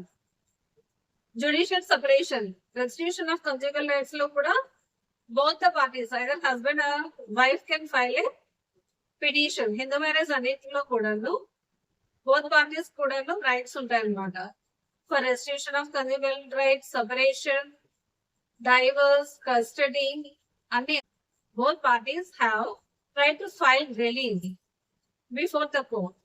Section 10 Judicial Separation. Either party to the marriage may apply for judicial separation on the ground mentioned under Section 13 subsection 1. But judicial separation ki either party kuda application file cheyochu. Section 13(1) em cheptundante grounds for divorce. ఇక్కడ కూడా 13(1) లో both parties కూడా grounds for divorce ఉంటాయి. Section 13 subsection 1 ఏం చెప్తుంది అంటే adultery, cruelty, desertion, conversion to other religion, mental disorder, suffering from venereal diseases, renounce the world not here for 7 years అంటే presumption of death. Section 10 Judicial Separation. Either party to the marriage may apply for judicial separation on the ground mentioned under Section 13 subsection 1. ఇక్కడ judicial separation కూడా both the parties can apply చేయొచ్చు. ఇక్కడ judicial separations కి ఏ grounds ఉంటాయంటే divorce కి ఏ grounds ఉంటాయో అండర్ సెక్షన్ 13(1) లో సేమ్ గ్రౌండ్స్ ఉంటాయి. అంటే ఏంటి ఇక్కడ adultery, cruelty, desertion, unsoundness of mind, conversion to other religion, renounce the world not hate for 7 years. All these are grounds. ఈ గ్రౌండ్స్ మీద మనం డైరెక్ట్ డైవర్స్ వెళ్లకుండా జుడిషియల్ సెపరేషన్ కూడా తీసుకోవచ్చు అనమాట ఈ గ్రౌండ్స్ ఉన్నట్లయితే. In case wife May apply for judicial separation on grounds mention under section 13 subsection 2. అంటే అడిషనల్ గాను అంటే సెక్షన్ 13 లో ఉన్న 13(1) లో ఉన్న గ్రౌండ్స్ అయితే ఏంటి ఓన్లీ హస్బెండ్ కే ఉంటాయి. 13(2) లో ఉన్న గ్రౌండ్స్ అయితే అడిషనల్ గా వైఫ్ కి అడిషనల్ గా అనదర్ గ్రౌండ్స్ ఉంటాయి అన్నమాట. అంటే ఒకవేళ హస్బెండ్ మళ్ళీ సెకండ్ మ్యారేజ్ చేసుకున్నాడు, బైగమీ, guilty of rape, sodomy, bestiality, and maintenance provided under Section 18 of Hindu Adoption and Maintenance Act or Section 125 of CRPC ప్రకారం మెయింటెనెన్స్ ఇస్తున్నారు. ఆ మెయింటెనెన్స్ అనేది తీసుకునే నుండి 1 year వరకు 1 year కంప్లీట్ అయినా సరే విత్ ఇన్ దట్ పీరియడ్ లోపు కోహాబిటేషన్ బిట్వీన్ ద పార్టీస్ లేనట్లయితే that is also one of the ground for divorce. And also ఒకవేళ ఉమెన్ మ్యారేజ్ అనేది 15 years లోపు అయింది అనుకోండి, తర్వాత 15 years వచ్చిన తర్వాత she can repudiate the marriage but before she attain the age of 18 years. ఒకవేళ ఉమెన్ 15 years లోపు మ్యారేజ్ అయితే ఆ మ్యారేజ్ ని తను రెప్యూడియేట్ చేసుకోవచ్చు అనమాట. ఆఫ్టర్ 15 అయిన తర్వాత before she completed the age of 18 అంటే 15 to 18 years మధ్యలోపు ఆ మ్యారేజ్ ని క్యాన్సిల్ చేసుకోవచ్చు. ఈ గ్రౌండ్స్ బేస్ చేసుకుని కూడా జుడిషియల్ సెపరేషన్ అనేది అడగచ్చు. వైఫ్ కి అడిషనల్ గ్రౌండ్స్ ఉంటాయి. ఆ judicial separation petitioner need not cohabit with the respondent. ఎవరైతే పిటిషన్ ఫైల్ చేశారో ఆ పిటిషన్ జ్యుడిషియల్ సెపరేషన్ లో కోఆపరేషన్ చేయాల్సిన నెసెసిటీ లేదు. Court may rescind or revoke the degree of judicial separation. కానీ ఒకవేళ జ్యుడిషియల్ సెపరేషన్ అనేది ఆర్డర్ పాస్ చేసిన తర్వాత కూడా ఒకవేళ అవైనా తర్వాత రెస్పాండెంట్ ఏమైనా ప్రూవ్ చేసుకున్నట్లయితే, అవన్నీ ఫ్యాక్ట్స్ అనేది డిస్ప్రూవ్ చేసినట్లయితే వాటిల్ని మళ్ళీ రిసెంట్ చేయొచ్చు, రివోక్ చేయొచ్చు అన్నమాట. ఒకవేళ వాళ్ళు కలిసిపోయారు అనుకోండి, రివోక్ చేసేస్తుంది. జ్యుడిషియల్ సెపరేషన్ అనేది రిసెంట్ ఆర్ రివోక్ అవుతుంది. Void and voidable marriages. Section 11, void marriage. Void marriage means nullity of marriage. A void marriage is a marriage which does not exist from its beginning. Void marriage అంటే that is null and void marriage అన్నమాట. From the beginning of the marriage, it does not exist. It is called a marriage because two persons have undergone the ceremonies of marriage. కానీ void marriage కూడా marriage అని ఎందుకు consider చేస్తున్నారంటే ceremonies of marriage follow అయ్యారు కాబట్టి husband and wife దాన్ని marriage అంటున్నారు అనమాట. Since they absolutely lack capacity to marry, they cannot by just undergone ceremonies become husband and wife. Since they absolutely lack capacity to marry, కానీ ceremonies follow అయ్యారు కానీ absolutely incapacity to marry అన్నమాట. Absolutely capacity to marry, they cannot by just undergone the ceremonies become husband and wife. Section 11 clearly lays down that any marriage solemnized under this act. Section 11 clearly says that any marriage solemnized under this act shall be null and void. Section 11 కింద అయ్యే marriages అన్ని కూడా as per this act null and void అన్నమాట. When it violates conditions mentioned under section 5 subsection 1, subsection 4, subsection 5, court may declare it as a null and void by an decree of nullity or petition by either party. ఇక్కడ either party parties to the marriage ఎవరైనా husband అయినా wife అయినా apply చేసినట్లయితే ఎప్పుడు ఎలాంటి situation లో దీన్ని void marriage అంటారంటే section 5 subsection 1, section 5 subsection 4, subsection 5 ప్రకారం. అంటే ఏంటి? సెక్షన్ 4 సబ్సెక్షన్ 1 ఏంటి? at the time of neither party has spouse at the time of marriage. అంటే మోనోగమియే ఫాలో అవ్వాలి. మ్యారేజ్ అయ్యే టైంకి ఆల్రెడీ స్పౌస్ ఉంటే సెకండ్ మ్యారేజ్ చేసుకుంటే అది బైగమే అవుతుంది. Then that marriage is void. Section 5 clause 4 is prohibited degrees of relationship. అంటే ఏంటి? వాళ్ళు ఏదైతే మనకి section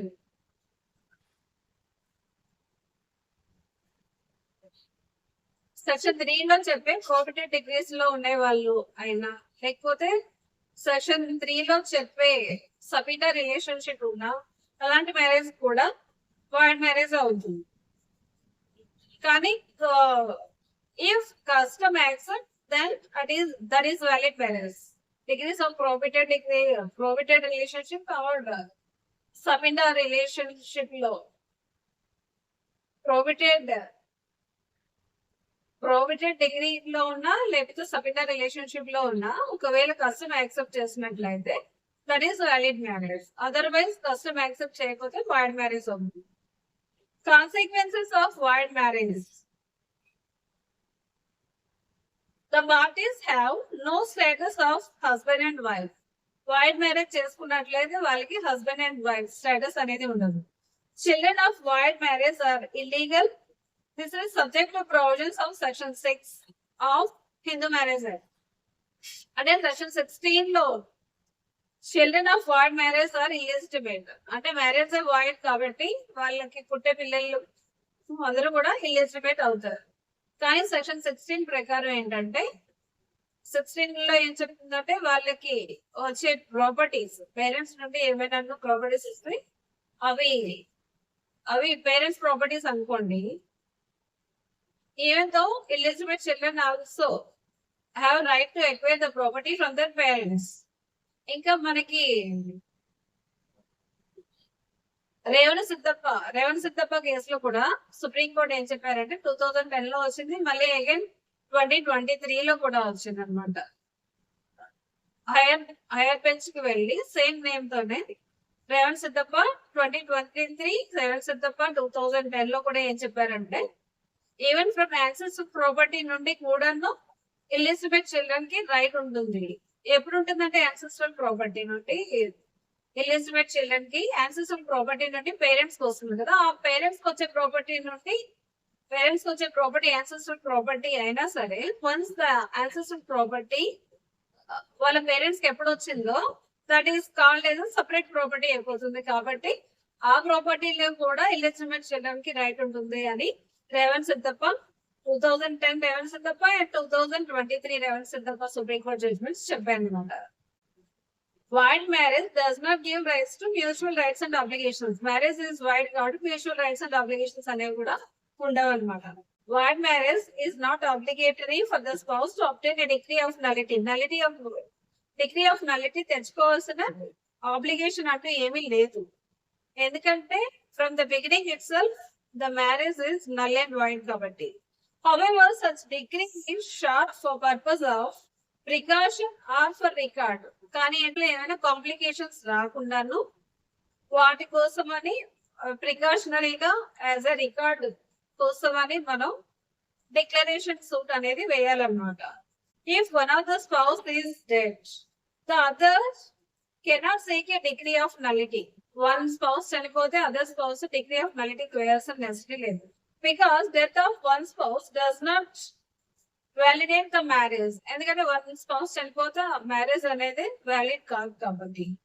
A bigamous marriage is null and void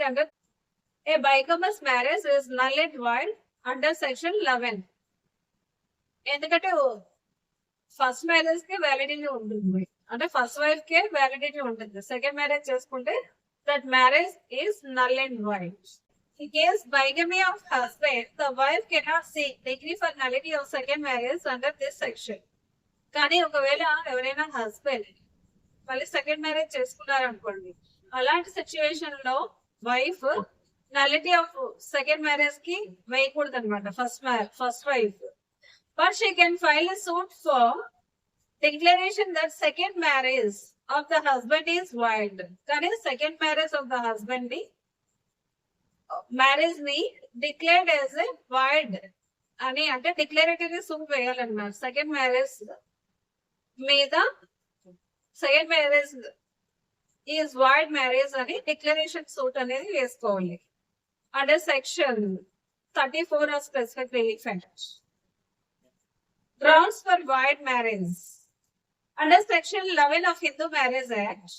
A marriage is void on the following grounds. These grounds apply to marriage solemnized after commencement of the marriage. అంటే మనకి 1955 before అయితే బైగమీ అనేది accept చేస్తారు. కానీ ఎవరైనా ఆఫ్టర్ 1955 May 18 తర్వాత ఎవరైనా బైగమస్ marriage చేసుకున్నట్లయితేనే ఆ మ్యారేజ్ వైడ్ అవుతుంది. 1955 బిఫోర్ అయ్యే marriages more than one marriage అయినా సరే that marriage is a valid marriage, not a void marriage. 1955 18th May తర్వాత అయ్యే సెకండ్ మ్యారేజెస్ అన్ని కూడా void marriages. That at the time of marriage either party has its spouse living.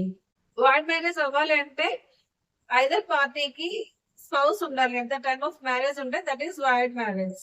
Bigamous marriage, another name is bigamous marriage is void marriage. Such a marriage will be void only if the first marriage is valid. If the first marriage is void, then the second marriage will be void. అంటే general గా first marriage అనేది valid marriage అయినట్లయితే second marriage void అవుతుంది. ఒకవేళ first marriage అనేది void marriage అనుకోండి, అంటే prohibited degrees of relationship లో అలా చేసుకున్నట్లయితే ఆ సబ్మిట్ వస్తుంది.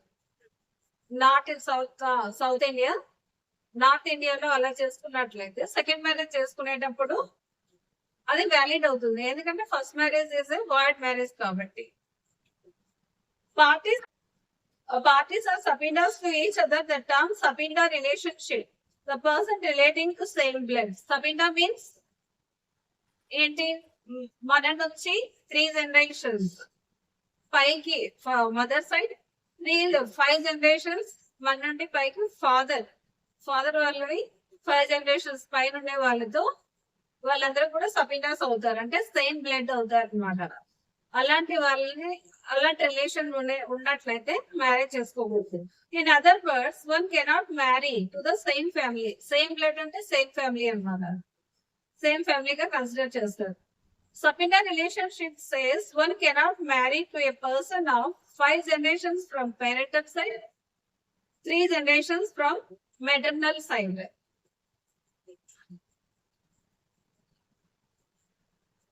5 generations from paternal side అంటే ఫాదర్ సైడ్ చేసుకోకూడదు. 3 generations మెటర్నల్ సైడ్ అంటే మదర్ సైడ్ ఉండే వాళ్ళని 3 generations ని చేసుకోకూడదు. అంటే వాళ్ళందరూ కూడా సబీనాస్ అంటే సేమ్ బ్లడ్ అవుతారు కాబట్టి. Third one is, next one is prohibited relationship. Prohibited relationship లో ఉన్న మెన్షన్ ఇన్ సెక్షన్ 3 లో కూడా వాళ్ళని కూడా మ్యారేజ్ చేసుకోకూడదు. On any of the 3 counts, either party can file a petition for declaration that the marriage is null and void. ఇలా void marriage అయినట్లయితే ఎవరైనా ఒక పార్టీ అయినా సరే మ్యారేజ్ ని నల్ అండ్ వాయిడ్ చేయమని డిక్లరేషన్ సూట్ వేసుకోవచ్చు అనమాట. Either wife and husband file చేయొచ్చు. Marriage declared as null and void. Supreme Court also said that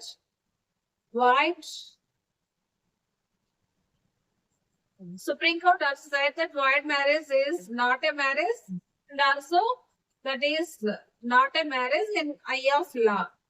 In the year of 1965 లో Supreme Court చెప్పింది అన్నమాట. Void marriages is not a marriage, and that marriage is not considered as a marriage in eye of law. Section 12, void marriage which can be annulled or avoided by one of the parties to the marriage is voidable marriage. There are 4 grounds for voidable marriage. అంటే voidable అంటే కావాలంటే option is given to the party either to rescind the marriage or to continue the marriage. First one is inability of the respondent to consummate the marriage on account due to impotency. అంటే respondent important అయినట్లయితే this is the ground for wife. Generally sense important అయినట్లయితే, does not కన్స్యూమేట్ the marriage అయినట్లయితే, wife కావాలి అనుకుంటే divorce తీసుకోవచ్చు, otherwise continue అవ్వచ్చు అన్నమాట. Respondents incapacity to consent or suffering from mental disorder అంటే మీన్స్ అన్సోర్నెస్ ఆఫ్ మైండ్ ఉంటే కంటిన్యూ అవ్వచ్చు, లేకపోతే మ్యారేజ్ ని అన్యూల్ చేసుకోవచ్చు. Consent of petitioner being obtained by fraud or force. Consent అనేది ఫర్ మ్యారేజ్ కి obtained by fraud or force తీసుకున్నారు అనుకోండి, that is also voidable marriage. Concealment of pre-marriage pregnancy by the respondent. Respondent conceal చేస్తారు అనుకోండి, అదే pre marriage pregnancy వచ్చింది other than the respondent అయినట్లయితే, అలాంటి సిచ్యువేషన్ లో కూడా రెస్పాండెంట్ అదే petitioner can continue are to annul the marriage. Okay, section 12 subsection 1A. Importance means marriage has not been consummated.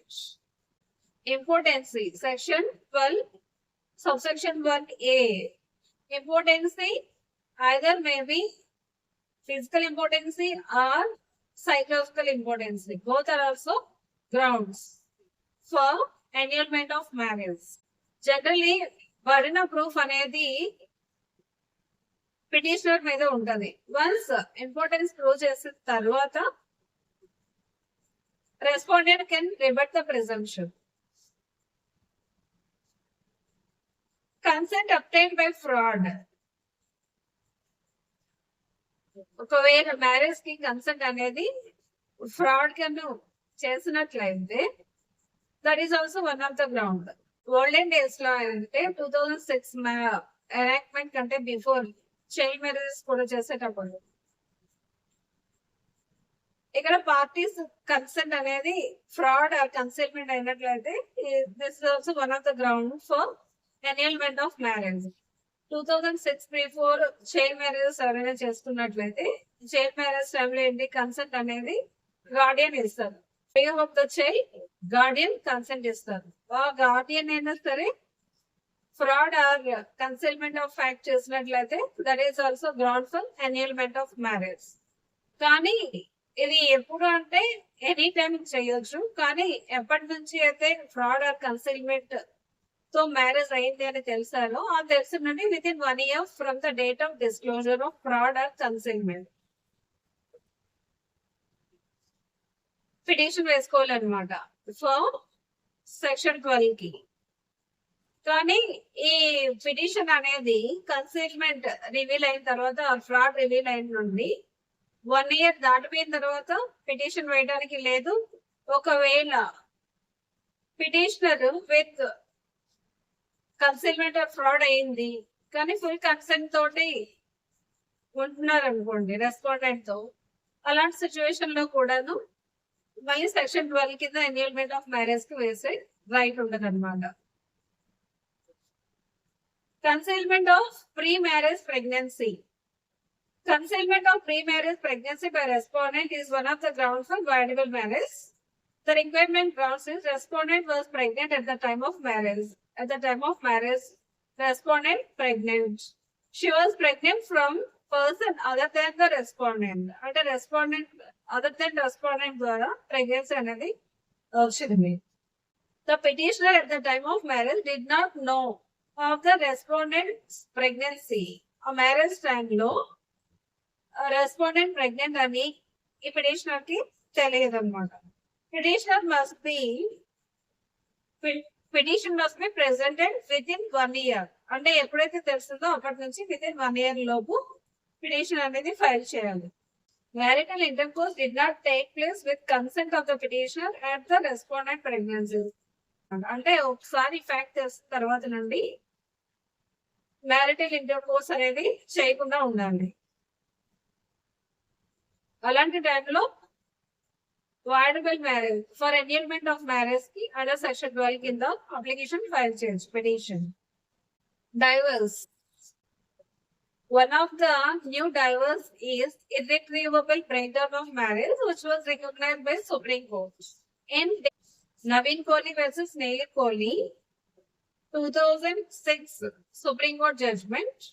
Silpa Silas versus Varun Srinivasan 2023 Supreme Court. మనకి ఇర్రిట్రీవబుల్ break down of marriage ని use చేయాలి అంటే ఏంటంటే ఇక్కడ మనకి హైకోర్టులో కానీ లేకపోతే ట్రయల్ కోర్ట్స్ లో కానీ ఈ కోర్ట్స్ కి ఎవరికి కూడా అథారిటీ లేదన్నమాట. ఇర్రిట్రీవబుల్ బ్రేక్ డౌన్ ఆఫ్ మ్యారేజ్ అని డిక్లేర్ చేయాలంటే ఓన్లీ సుప్రీం కోర్ట్ కే ఉంటుంది. That was power given under Article 142 of the Constitution. Basic postulate of breakdown theory is that if a marriage had broken down without any possibility of repair or irretrievable, then it should be dissolved without looking the fault of either party. అంటే వాళ్ళు ఇంకా కలిసి ఉండడం అనేది irretrievable అయినట్లయితే అంటే మళ్ళీ possible to repair అంటే వాళ్ళు కలిసి ఉండే ఛాన్సెస్ లేవు అన్నట్లయితే it should be dissolve. Marriage ని డిజాల్వ్ చేయొచ్చు without looking fault of either. ఎవరి ఫాల్ట్ ఉన్నది అనేది చూడాల్సిన నెసెసిటీ లేదు. ఇక కలవనప్పుడు ఎవరి ఫాల్ట్ అనేది ఇమ్మీడియట్ అని సుప్రీం కోర్ట్ చెప్పింది అనమాట. If a marriage has broken down irretrievably and then divorce should be granted as there is no use in retaining empty shell ఇంకా వాళ్ళు ఇంకా కలిసి ఉండరు అనేటప్పుడు వాళ్ళకి ఇంకా ఒకే దగ్గర ఉంటే కూడా ఏమీ లాభం లేదు అని చెప్పింది అనమాట. అందుకు డైవర్స్ అనేది గ్రాంట్ చేయొచ్చు అని చెప్పింది. Thus, the law recognizes an unhappy situation. అంటే ఇప్పుడు ప్రెసెంట్ ఏంటంటే అన్హ్యాపీ సిచ్యువేషన్ ఉంటే దాన్ని రికగ్నైజ్ చేసి దాన్ని ఇర్రిట్రబుల్ మ్యారేజ్ కింద డైవర్స్ అనేది ఇవ్వచ్చు. And says if the petitioner can satisfy the court that their marriage has broken down irretrievably and they desire to terminate the situation, that it has become intolerable to them, then their marriage shall be dissolved, whatever may be the cause. ఒకవేళ petitioner court ని satisfy చేసినట్లయితే broken irretrievable ఇంకెప్పటికీ కూడా కలవలేము అని petitioner court ని satisfy చేసినట్లయితే ఇంకా they desire to terminate the situation that has become intolerable to them. కలిసి ఉండడం అనేది అసలు టాలరేట్ చేయలేము, అసలు ఇంపాసిబుల్ అని అనుకునేటప్పుడు then the marriage shall be dissolve whatever may be the cause. ఎలా కాజ్ ఏదేమైనప్పటికీ కూడా ఒకవేళ వాళ్ళు ఇంకా కలిసి ఉండలేరు అనుకునేటప్పుడు ఇంకా కోర్టు కూడా ఆ ఇర్రిట్రీవబుల్ బ్రేక్ డౌన్ ఇర్రిట్రీవబుల్లీ అని కోర్టు సాటిస్ఫై అయినట్లయితే అలాంటి సిచ్యువేషన్ లో సుప్రీం కోర్ట్ డైవర్స్ గ్రాంట్ చేస్తుంది. And under the theory of irretrievable breakdown of marriage. మనకి irretrievable breakdown of marriage కింద మనం డైవర్స్ తీసుకోవాలి అంటే సుప్రీం కోర్ట్ ని అప్రోచ్ అవ్వాలన్నమాట. ఇక ట్రయల్ కోర్ట్స్ కి హై కోర్ట్స్ కి ఆ పవర్ లేదు. ఎందుకంటే under article 142 of constitution of India powers given to the supreme court కే కాబట్టి సుప్రీం కోర్ట్ ఇవ్వగలదు అనమాట. Divorce section 13(1). The following are grounds for divorce petition to both husband and wife. Divorce కూడా Hindu marriage ప్రకారం either husband or wife ఎవరైనా కూడా file చేయొచ్చు. Voluntary sexual intercourse with any person other than the spouse అంటే adultery అన్నమాట. Adultery లో ఉన్నట్టయితే spouse కి డైవర్స్ చేసుకునే ఆపర్చునిటీ అనేది one of the ground for divorce. Cruelty, mental cruelty, physical cruelty, ఏ క్రూయల్టీనైనా సరే that is also one of the ground for divorce. Desertion, spouse intentionally other spouse ని డిజర్ట్ చేసినట్లయితే continuously for period of 2 years ఉండాలన్నమాట. అంటే మధ్యలో వచ్చి వెళ్తూ ఉంటే that is not desertion. Continuously 2 years with intention to desert చేసినట్లయితే that is also one of the ground for divorce. Conversion to other religion, ఒకవేళ Hindu other religion Christian, Muslim or పాస్టిస్ లో కన్వర్ట్ అయితే that is also one of the ground for divorce. Mental disorder, this also unbearable అయినట్లయితే అలాంటి situation లో కూడా divorce తీసుకోవచ్చు. Suffering from venereal or incurable form of leprosy. Leprosy from 2019 amendment నుంచి not a ground for divorce. ఇది ground కాదనమాట ఇప్పుడు at present. Communicable venereal diseases, communicable diseases ఉన్నట్లయితే that is also one of the ground. Renounce the world అంటే సన్యాసం తీసుకోవడం అనమాట. నాకు కళ్ళ కనిపించారు, నాకు దేవుడు సన్యాసం తీసుకోమన్నాడు అని రినౌన్స్ ద వరల్డ్ చేసినట్లయితే సన్యాసం తీసుకుంటే that is also one of the ground for divorce. Not heard for a period of 7 years to the near and dear. 7 years గాను కనిపించట్లేదు అనుకోండి వాళ్ళ నియర్ అండ్ డియర్ రిలేటివ్స్ కి, నియర్ రిలేటివ్స్ కి, friends కి, అంటే it shall be presume to be death అన్నమాట. అలాంటి సిచ్యువేషన్ లో కూడా డైవర్స్ తీసుకోవచ్చు. Section 13(1)(a). There has been no resumption of cohabitation for 1 year or more after the decree of judicial separation. మనం section 10 ప్రకారం జ్యుడిషియల్ సపరేషన్ వేసుకున్నాం. Judicial separation అయిపోయిన తర్వాత ఇచ్చిన తర్వాత 1 year or more వరకు వాళ్ళకి మధ్యలో నో రిజంప్షన్ ఆఫ్ కోహాబిటేషన్ అయినట్లయితే, కోహాబిటేషన్ లేనట్లయితే వాళ్ళు they can go for divorce. That is also one of the ground. there has been no restitution of conjugal rights for 1 year or more after the decree of restitution of conjugal rights. Section 9 ప్రకారం conjugal rights వేసాం, కానీ వాళ్ళు మళ్ళీ వచ్చి marital obligation లో follow అవ్వలేదు అనుకోండి, then అప్పుడు కూడా దట్ ఈస్ ఆల్సో మళ్ళీ వాళ్ళు రీయూనియన్ అవ్వలేదు అనుకోండి, అలాంటి సిచ్యువేషన్ లో కూడా వన్ డిగ్రీ ఇచ్చిందండి, రెస్ట్రిక్షన్ ఆఫ్ కంజుగల్ రైట్స్ ఇచ్చిందండి 1 year or more, they are not cohabit అయినట్లయితే then that is also one of the ground for divorce. Section 13(2), the following are grounds for divorce applicable only to wives. 13(2) లో అయితే only wife కే ఉంటాయి అన్నమాట. బైగమీ, husband remarriage చేసుకుంటే that is బైగమీ, one of the grounds for divorce. Guilty of rape, sodomy or bestiality, ఇలాంటి situation లో కూడా divorce తీసుకోవచ్చు wife. Maintenance to wife has been granted under section 18 of Hindu adoption and maintenance act or under section 125 of CRPC, even though she was living apart, and since then cohabitation between them has not been resumed for 1 year.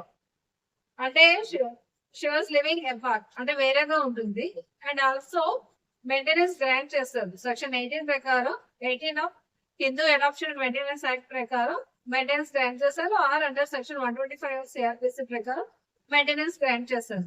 Maintenance grant చేసి and she is living apart అంటే separate గా ఉంటుంది, and also no cohabitation between them అయినట్లయితే అలాంటి situation లో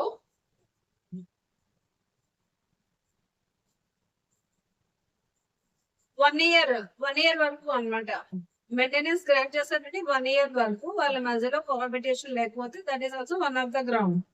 wife can take it as one of the ground for divorce. Her marriage was solemnized before she attains the age 15 years and has reputed the marriage after attaining that age but before attaining 18 years. ఒకవేళ wife కి 15 years లో marriage అయ్యింది, కావాలనుకుంటే she can రెప్యూటేట్ the marriage అంటే cancel చేసుకోవచ్చు అనమాట. After she attain 15 years దాటిన తర్వాత ఆ మ్యారేజ్ ని రెప్యూటేట్ చేసుకోవచ్చు, బట్ ఎప్పటిలోపు చేసుకోవాలంటే before attaining the age of 18 years వచ్చేలోపు తను కావాలనుకుంటే మ్యారేజ్ ని రెప్యూటేట్ చేసుకోవాలి. ఎప్పుడంటే 15 years లోపు మ్యారేజ్ అవ్వాలి, 15 years తర్వాత 18 years లోపు మ్యారేజ్ ని రెప్యూటేట్ కావాలంటే చేసుకోవచ్చు, క్యాన్సిల్ చేసుకోవచ్చు. Section 13A, alternative relief in divorce proceedings.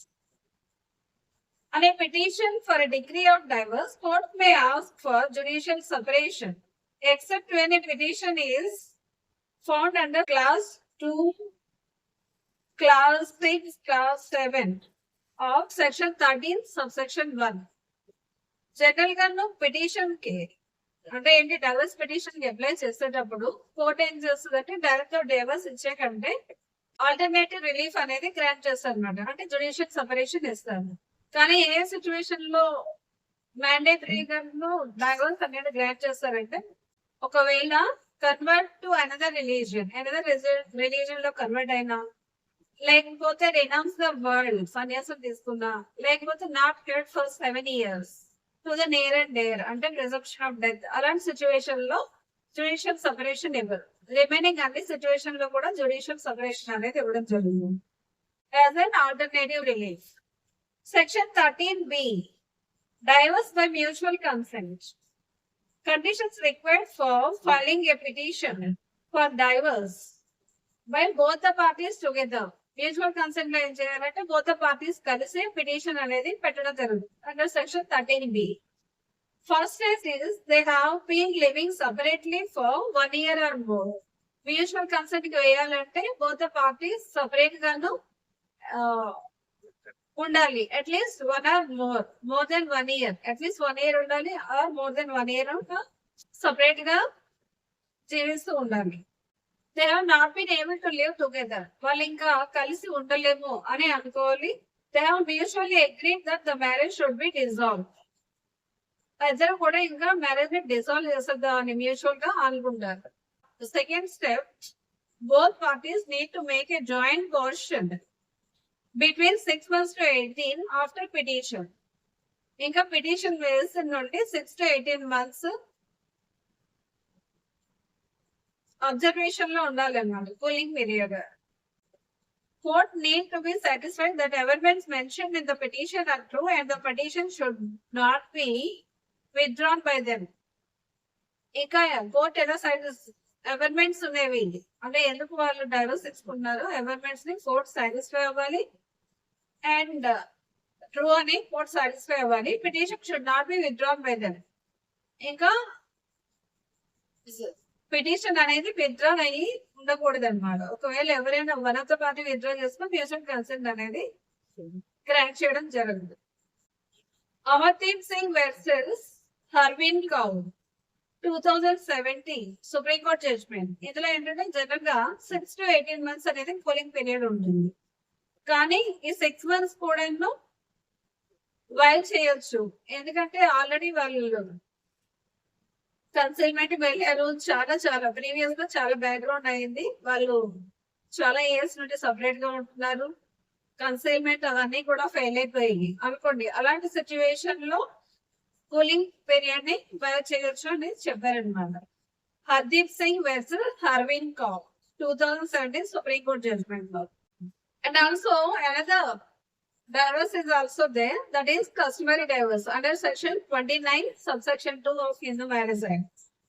Customary divorce is recognized as one of the mode of dissolution of marriage under Hindu Marriage Act. This is also recognized under Hindu Marriage Act. Subsection 2 of section 29 says the customary divorce.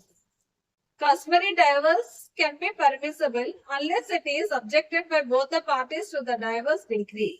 Divorce is permissible unless either of the party is raised objections. Customary decree అనేది వ్యాలిడే, కానీ దానిలో ఉన్న objections ఏ party కూడా right చేయనట్లయితే, ఎవరైనా party right చేస్తే that is not a valid. So custom is not affected by Hindu marriage. అంటే general గా customary marriage కూడా హిందూ మ్యారేజ్ రికగ్నైజ్ చేసి బోత్ పార్టీస్ యాక్సెప్ట్ చేసినట్లయితే customary divorce is valid. If one party objection raise చేసినట్లయితే ఈ other party ఏంటంటే custom is valid అని prove చేసుకోవాల్సిన నెసెసిటీ ఉంటుంది. Customary divorce deed executed between parties can be legally recognized and accepted under Hindu Marriage Act. Customary divorce deed executed by both the parties can be legally recognized and valid under Hindu Marriage Act 1955. Section 29 subsection 2 ప్రకారం customary decree is valid. కానీ దానికి legal సైంటిటీ కావాలంటే declaration suit under section 34 వేసుకుంటే then the divorce decree executed between the parties is legal, valid and proper అవుతుంది అనమాట. ఏ complications రాకుండా ఉంటాయి. Under section 14 court shall not entertain the divorce petition before the expiry of 1 year from the date of marriage. Exceptional hardship to the petitioner or exceptional deprivation to the respondent. అలాంటి situation లో court petition ని accept చేస్తుంది. కానీ before accepting the divorce petition under section 14 court interest of the child చూడాలి. ఇంకా ఒకవేళ వీళ్ళు 1 year లోపు ఏమైనా రీకన్సిలియేషన్ బిట్వీన్ ద పార్టీస్ ఏమైనా ఛాన్సెస్ ఉంటాయా లేదా కూడా కోర్టు ఆ పాయింట్స్ ని కన్సిడర్ చేయాలి. Section 15 divorce person when May marry again. ఎప్పుడు డైవర్స్ పర్సన్ మళ్ళీ మ్యారేజ్ చేసుకోవచ్చు.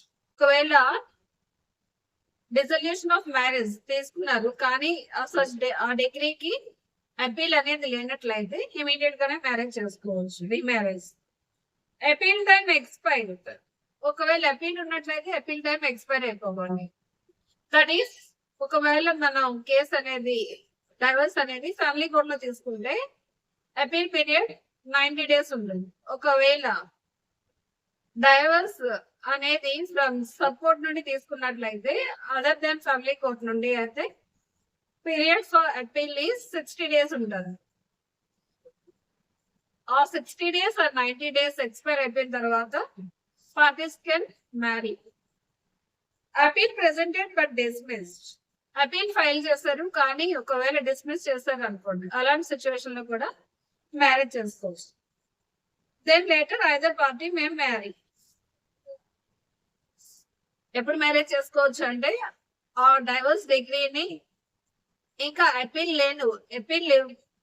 ఛాన్సెస్ లేని డైవర్స్ డిగ్రీ అయినా, లేకపోతే అపీలబుల్ డైవర్స్ డిగ్రీ అయినట్లయితే అపీల్ పీరియడ్ ఎక్స్పైర్ అయిపోయిన తర్వాత, లేకపోతే అపీల్ ఫైల్ చేస్తే అపీల్ డిస్మిస్ అయిన తర్వాత parties can marry. Section 16. Legitimacy of children of void and voidable marriages.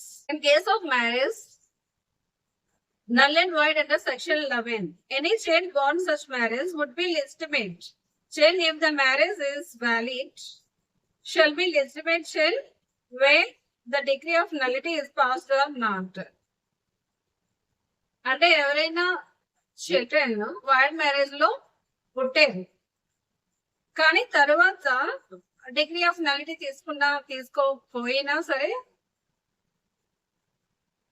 ఆ పిల్లలందరూ కూడా లెజిటిమేట్ చిల్డ్రన్ అవుతారు అనమాట. In case of degree of nullity under section 12, any child begotten or conceived before the degree shall be deemed to be legitimate child. అంటే వాళ్ళు divorce తీసుకునే before ఒకవేళ పుట్టినా లేకపోతే కన్సీవ్ అయినా సరే ఆ చిల్డ్రన్ అందరూ కూడా లెజిటిమేట్ చిల్డ్రనే అవుతారు అనమాట. అలాంటి చిల్డ్రన్ కి జనరల్లీ ఇక్కడ మనకి సెక్షన్ 16 మెయిన్ పర్పస్ ఏంటంటే రైట్ టు ప్రాపర్టీ కోసం అనమాట. Illegitimate child can claim only self acquired property of the parents. Legitimate child can claim both ancestral and self acquired property of their parents. ఇక్కడ మనకి illegitimate child అయితే వాళ్ళకి ఏంటంటే only parents property వస్తుంది. Legitimate child అందుకే ప్రతి వాళ్ళకి కూడా లెజిటిమేసీ కావాలి అనుకుంటాను అనమాట. లెజిటిమేట్ చైల్డ్ అయితే వాళ్ళకి from parents property and from ancestor property కూడా వస్తుంది. కానీ Revanasiddappa in 2010 judgment and Revanasiddappa in 2023 supreme court judgments లో ఏం చెప్పారంటే ఈవెన్ ఇల్లిజిటిమేట్ చిల్డ్రన్స్ కూడాను యాన్సిస్టర్ ప్రాపర్టీలోన షేర్ అనేది వస్తుందని చెప్పారు. ఎందుకంటే డైరెక్ట్ గా వాళ్ళకి రాదు, కానీ యాన్సిస్ట్రల్ ప్రాపర్టీ అనేది పేరెంట్స్ కి వచ్చేటప్పుడు ఆ పేరెంట్స్ కి వచ్చే ప్రాపర్టీ ఏమవుతుందంటే after dissolution that become the separate property of the parent అవుతుంది.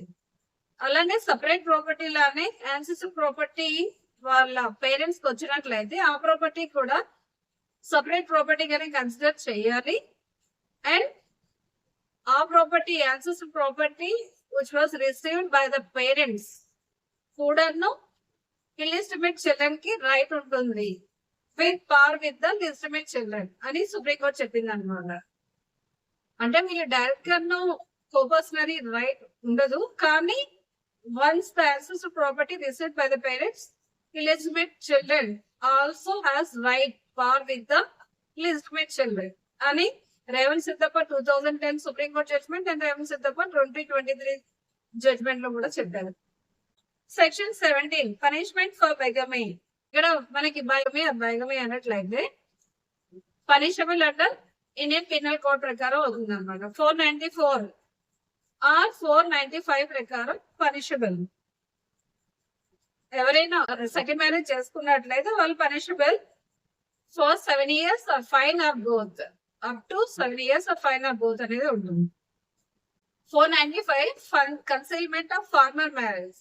అంటే ఫస్ట్ మ్యారేజ్ అయినట్టు కన్సైల్మెంట్ చేసి మళ్ళీ సెకండ్ మ్యారేజ్ చేసుకున్నట్లయితే వాళ్ళకి imprisonment up to 10 years fine or both అనేది ఇంపోజ్ చేయడం జరుగుతుంది. Section 18 punishment for contribution in certain other conditions of Hindu marriage. Hindu marriage లో ఏమైనా హిందూ మ్యారేజ్ కి 5 కండిషన్స్ ఉంటాయి కదా, ఆ కండిషన్స్ లో ఏవైనా కాంట్రవీన్ అంటే వైలేషన్ అయినట్లయితే ఏం పనిష్మెంట్ ఎలా ఉంటుందంటే కాంట్రవర్షన్ of conditions mention under section 5 subsection 3.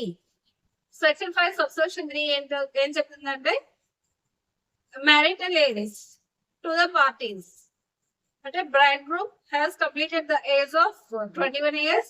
Bride has completed the age of 18 years అయి ఉండాలి. దీనికి కాంట్రవర్షన్ అయినట్లయితే rigorous imprisonment for 2 years or with fine which may extend to 1 lakh or both. ఒకవేళ అంటే చైల్డ్ మ్యారేజ్ ఏదైనా అయినట్లయితే వాళ్ళకి punishment up to rigorous imprisonment up to 2 years or fine up to 1 lakh or both అనేది impose చేయడం జరుగుతుంది. అంటే ఎవరు మ్యారేజ్ చేస్తారో వాళ్ళకి అన్నమాట, including purohits kuda. Contravention of conditions specified in section 5. Subpoena prohibited relationship lo marriage ayinatlaite punishment is simple imprisonment up to 1 month or fine up to 1000 rupees impose cheyadam jarugutundi. Section 19. Court to which the petition shall be presented means jurisdiction. Place where the marriage was solemnized. ఎక్కడ marriage అయితే ఆ place లో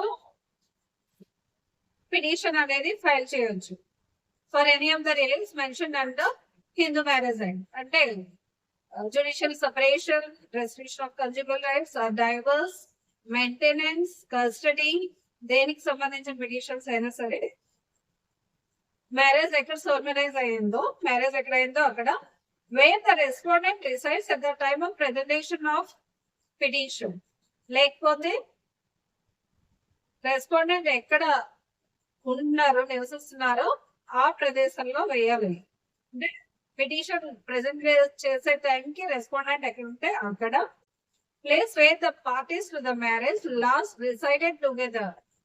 వాళ్ళు parties to the marriage husband and wife last ఎక్కడ reside అయ్యి ఉన్నారో లేకపోతే ఆ ప్లేస్ లోనైనా.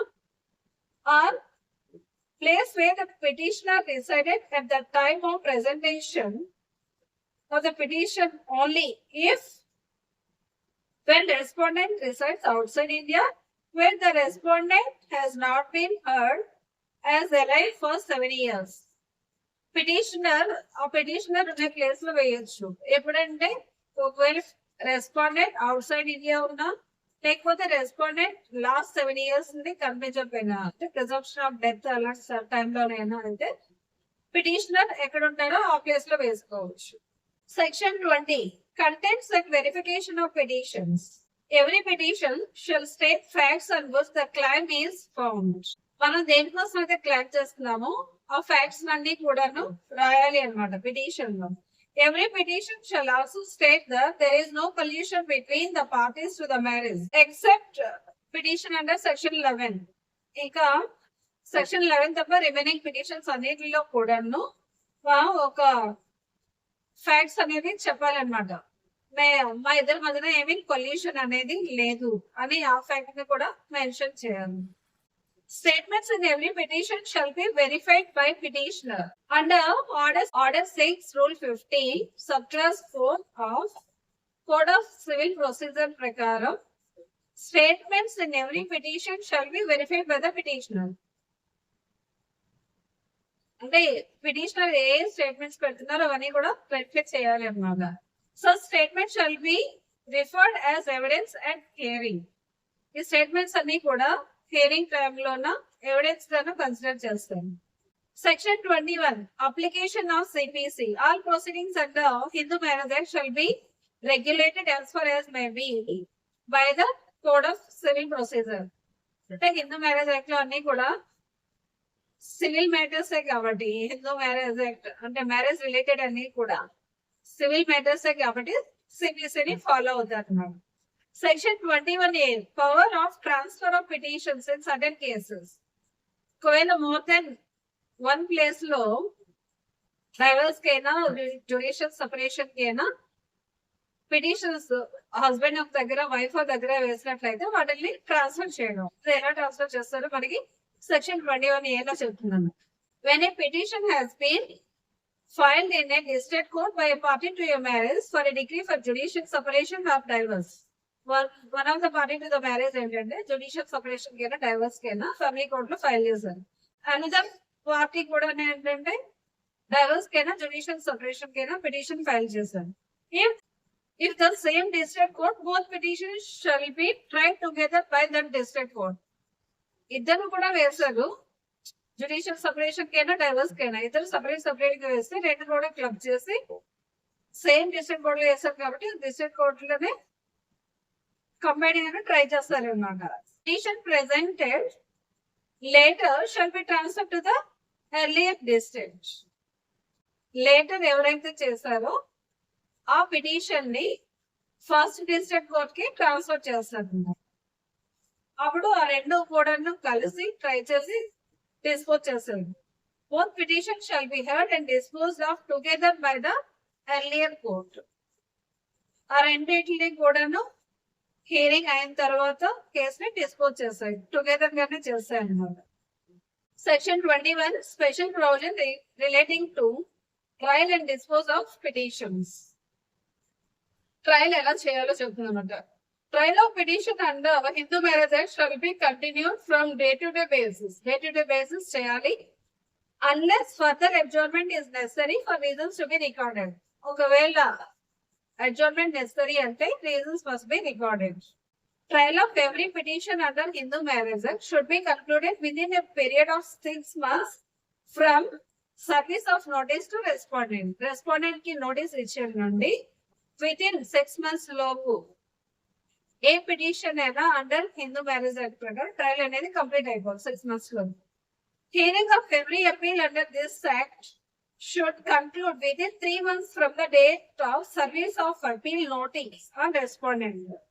ఒకవేళ అపీల్ అయినట్లయితే అపీల్ అయితే 3 months లోపు కంప్లీట్ అయిపోవాలి. From service of appeal notice to the respondent కి అపీల్ నోటీస్ వచ్చిందండి, విత్ ఇన్ 3 months లోపు అపీల్ అనేది కంప్లీట్ కావాలి. Section 21C documentary evidence. Document shall be admissible in evidence at the trial of petition under Hindu Marriage Act even when it is not duly stamped or registered. అంటే మనకి family court లో section 14 లో ఎలా ఉన్నా అయితే ఏమైనా document even any paper can be accepted as an evidence. అది mandatory గా స్టాంప్ డ్యూటీ ఉండాలి, రిజిస్టర్డ్ అయి ఉండాలి, అలాంటి అప్లికేషన్స్ ఏమీ ఉండవు. అలాగే సెక్షన్ 21C లో కూడా అదే ప్రొవిజన్ ఉందన్నమాట. మనకి సెక్షన్ 14 ఆఫ్ ఫ్యామిలీ కోర్ట్ లో ఏ ప్రొవిజన్ ఉంటుందో మనకి సెక్షన్ 21C లో కూడా అదే అన్నమాట. అంటే ఏ డాక్యుమెంట్ అయినా అడ్మిసిబుల్ ఎవిడెన్స్ గా కన్సిడర్ చేయాలి అంటే ఎవిడెన్స్ తీసుకోవాలి అని అంటే మ్యాండేటరీగా స్టాంప్ డ్యూటీ రిజిస్ట్రేషన్ అయి ఉండాల్సిన నెసిటీ లేదు. ఏదైనా ఒకవేళ ద డాక్యుమెంట్ పనికొస్తుంది అనుకుంటే the document can be considered as an evidence. Section 21 in camera proceedings and not to be printed or published. All proceedings under Hindu Marriage Act shall be conducted in camera. అంటే family matters అన్ని కూడా చాలా sensitive గా ఉంటాయి కాబట్టి in camera proceedings అనే conduct చేయాలి. And it shall not be lawful for any person to print or publish any matter except the judgments of high court or supreme court with prior permission of the court. High court supreme court judgments ని publish చేయొచ్చు కానీ trial court judgments ని publish చేయకూడదు అనమాట. If publication done then punishable with fine 1000 rupees. ఒకవేళ ఎవరైనా publish చేస్తే వాళ్ళ మీద ఫైన్ అనేది 1000 rupees ఫైన్ అనేది ఇంపోజ్ చేయడం జరుగుతుంది. Section 23 degree of proceedings. Section 23 subsection 1 ఏదైనా రిలీఫ్ కోసం అని పిటిషన్ పెట్టేటప్పుడు ఆ పిటిషనర్ వాళ్ళ ఓన్ రాంగ్ నేమ్ అడ్వాంటేజ్ గా తీసుకోకూడదు అన్నమాట. Section 23 subsection 2 duty of the court. Before granting any relief it shall be duty of the court in the first instance to make every effort to bring about the reconciliation between the parties. ఏదైనా Hindu marriage కింద any relief grant చేయాలంటే first court ఏం చేయాలంటే reconciliation చేయడానికి try చేయాలన్నమాట. Efforts to reconcile the parties. Reconciliation కి first try చేసి వాళ్ళు అప్పటికి ఇవ్వకపోతే దెన్ ఓన్లీ ఆ రిలీఫ్ ని గ్రాంట్ చేయాలి. This provision shall not apply where the relief is sought under clauses 2, 3, 4, 5, 6, 7 of section 30 subsection 1. అంటే ఒకవేళ రీకన్సిలియేషన్ ఎలాంటి సిచ్యువేషన్ లో చేయాలి అంటే అడల్టరీ అయినా క్రూయల్టీ అయినా డిజర్షన్ అయినా ఉంటేనే అలాంటి సిచ్యువేషన్ లో ఓకే అడ్జస్ట్ అవ్వండి రీకన్సిలియేషన్ అవ్వండి అని చెప్తారు. అదర్ దాన్ 3 అయినట్లయితే అలాంటి where the ground for petition is cruelty, petitioner has not condoned the cruelty. Petitioner ఆ క్రూయల్టీని కండోన్ అంటే యాక్సెప్టబుల్ గా లేదనమాట. అంత హెవీ క్రూయల్టీ ఉందనుకోండి, అలాంటి సిచ్యువేషన్ లో యాక్సెప్ట్ చేస్తారు. డిజర్షన్ చేసిన continuously for period of more than 2 years అని అయినట్లయితే అలాంటి సిచ్యువేషన్ లో in case of divorce by mutual consent, such consent has not been obtained by fraud or force or undue influence.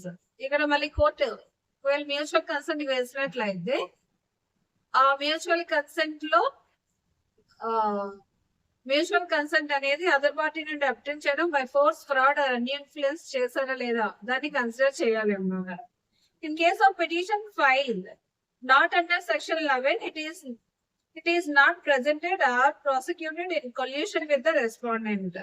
ఒకవేళ any petition under Hindu marriage act except 11 of Hindu marriage act కింద అయినట్లయితే వాళ్ళు ఏమైనా collusion ఉందా, colluded అయ్యి ఏమైనా petitions file చేస్తారా దాన్ని కన్సిడర్ చేయాల్సిన నెసెసిటీ ఉండదు. ఇనిషియేట్ చేయడానికి అన్నెసరీ రిమూవర్ డిలే ఏమీ ఉందా లేదా దాన్ని కన్సిడర్ చేయాలి. There is no other legal ground to refuse the relief. Relief ని రిఫ్యూజ్ చేయడానికి ఏ గ్రౌండ్ లేదు. అలాంటి సిచ్యువేషన్ లో కోర్టు రిలీఫ్ ని గ్రాంట్ చేయాలి అన్నమాట. అలాంటి సిచ్యువేషన్ లో రీకన్సిలియేషన్ చేయాల్సిన నెసెసిటీ లేదన్నమాట. Only adultery cruelty desertion time లోనే రీకన్సిలియేషన్ చేయవలసిన డ్యూటీ మాత్రం కోర్టు ఉంటుంది. Section 23 subsection 3 reconciliation proceedings. For bringing about reconciliation, court may adjourn the proceedings for a period not exceeding 15 days. Reconciliation చేయడానికి court proceedings ని not exceeding 15 days adjourn చేస్తారు and refer the matter to any name by the parties or court. ఒకవేళ parties ఒక person ని refer చేస్తారు అనుకోండి conciliation కి, వాళ్ళకైనా లేకపోతే కోర్ట్ అయినా రిఫర్ చేస్తారు అనమాట కన్సిలియేషన్ కి పర్టికులర్ పర్సన్ దగ్గరికి వెళ్ళండి అని. ఇప్పుడు ఎవరీ కోర్ట్ లో కూడా కన్సిలియేషన్ మీడియేషన్ ఉన్నాయి కాబట్టి అక్కడికి రిఫర్ చేస్తారు. This person is to report whether the reconciliation has been effected. The court shall have due regard to this report. Reconciliation పంపించిన తర్వాత ఈ కన్సిలియేటర్ ఏం చేయాలి అంటే ఆ ఎఫెక్ట్ ఒకవేళ కన్సిలియేషన్ అయిందా లేదా దాని గురించి రిపోర్ట్ అనేది కోర్టుకి సబ్మిట్ చేయాలి. Section 24 maintenance pending delay and expenses of proceedings. Either party may appear before the court to file a petition. Maintenance pending డిలేకి అంటే టెంపరీ మెయింటెనెన్స్ కి either party either wife or husband ఎవరైనా సరే file చేయొచ్చు. Either husband or wife should not have independent income. అవ్వడానికి independent income ఉండకూడదు. And for legal proceedings కూడా court may order respondent to pay maintenance to the petitioner. అలాంటి situation లో court satisfy అయినట్లయితే వీళ్ళకి ఇండిపెండెంట్ ఇన్కమ్ లేదు, వీళ్ళు సర్వైవల్ అవ్వలేరు, కోర్ట్ ప్రొసీడింగ్స్ కూడాను వీళ్ళకి ఎక్స్పెన్సెస్ అవుతాయి కాబట్టి మెయింటెనెన్స్ అనేది గ్రాంట్ చేయడం జరుగుతుంది. Expenses of proceedings reasonable monthly some during proceedings. దేనికంటే అమౌంట్ ఎలాగా డిసైడ్ చేస్తారంటే కోర్ట్ ప్రొసీడింగ్స్ అయ్యే expenses and reasonable monthly some. Month కి ఎంత అమౌంట్ అయితే నెసరీ ఉంటుందో ఫర్ దేర్ సర్వైవల్స్ అంత అమౌంట్ ని కోర్ట్ డిసైడ్ చేస్తారు. For deciding monthly sum, the court need to consider the petitioner's own income and the income of the respondent. ఇక్కడ generally అంటే Rajani's versus స్నేహ supreme court judgement ఉంది కదా, అందులో మనకి ఒక అఫిడవిట్ ఉంటుంది అనమాట. అఫిడవిట్ ని ఫైల్ చేయాల్సి ఉంటుంది. అందులో income and assets of the respondent, income and assets of the petitioner maintenance file చేసేటప్పుడు బోత్ పార్టీస్ కూడాను వాళ్ళు అఫిడవిట్ ఫైల్ చేయాలి. Based on affidavit court will grant the maintenance. As per law, it should be disposed of within 60 days from the date of service of notice. From date of service of notice నుండి within 60 days లోపు inter maintenance అనేది grant చేయాలి. ఇక్కడ as per act within 60 days from the date of service of notice అనేది inter maintenance అనేది dispose చేయాలి. నా first experience ఏంటంటే కోర్టులో మా సీనియర్ చెప్పారు, మనకి అక్కడ ఇంటర్ మెయింటెనెన్స్ రావాలి, వాళ్ళు ఎగ్జామ్ చేస్తున్నారు కాబట్టి నువ్వు ఎవరి కోర్టుకి రిప్రజెంట్ చేయమన్నారు.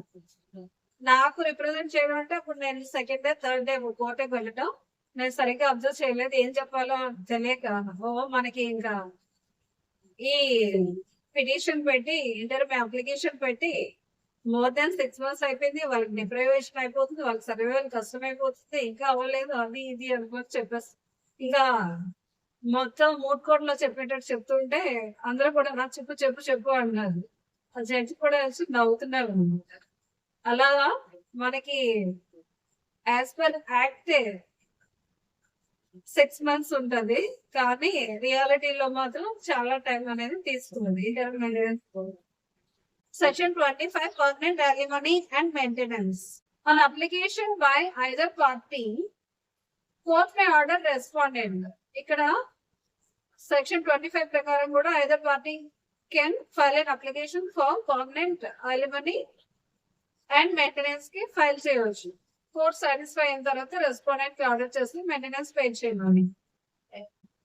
ఇక్కడ పర్మనెంట్ అలిమనీ ఆర్ మెయింటెనెన్స్ ఎలాగా డిసైడ్ చేస్తారంటే గ్రాస్ సమ్ అంటే సింగిల్ పేమెంట్ అయినా లేకపోతే మంత్లీ ఆర్ పీరియాడికల్ గా కూడా డిసైడ్ చేస్తారు అనమాట. వీటిని ఎలా కన్సిడర్ చేస్తారంటే income and other properties of the respondent, income and other properties of the petitioner and conduct of the petitioners. ఇవన్నీ కూడా మనకి ఏంటంటే supreme court judgment Rajnesh versus Sneha లోన మనకి పార్టీస్ టు ద పిటిషన్ ఏంటంటే అఫిడవిట్స్ ఫైల్ చేయాలన్నమాట.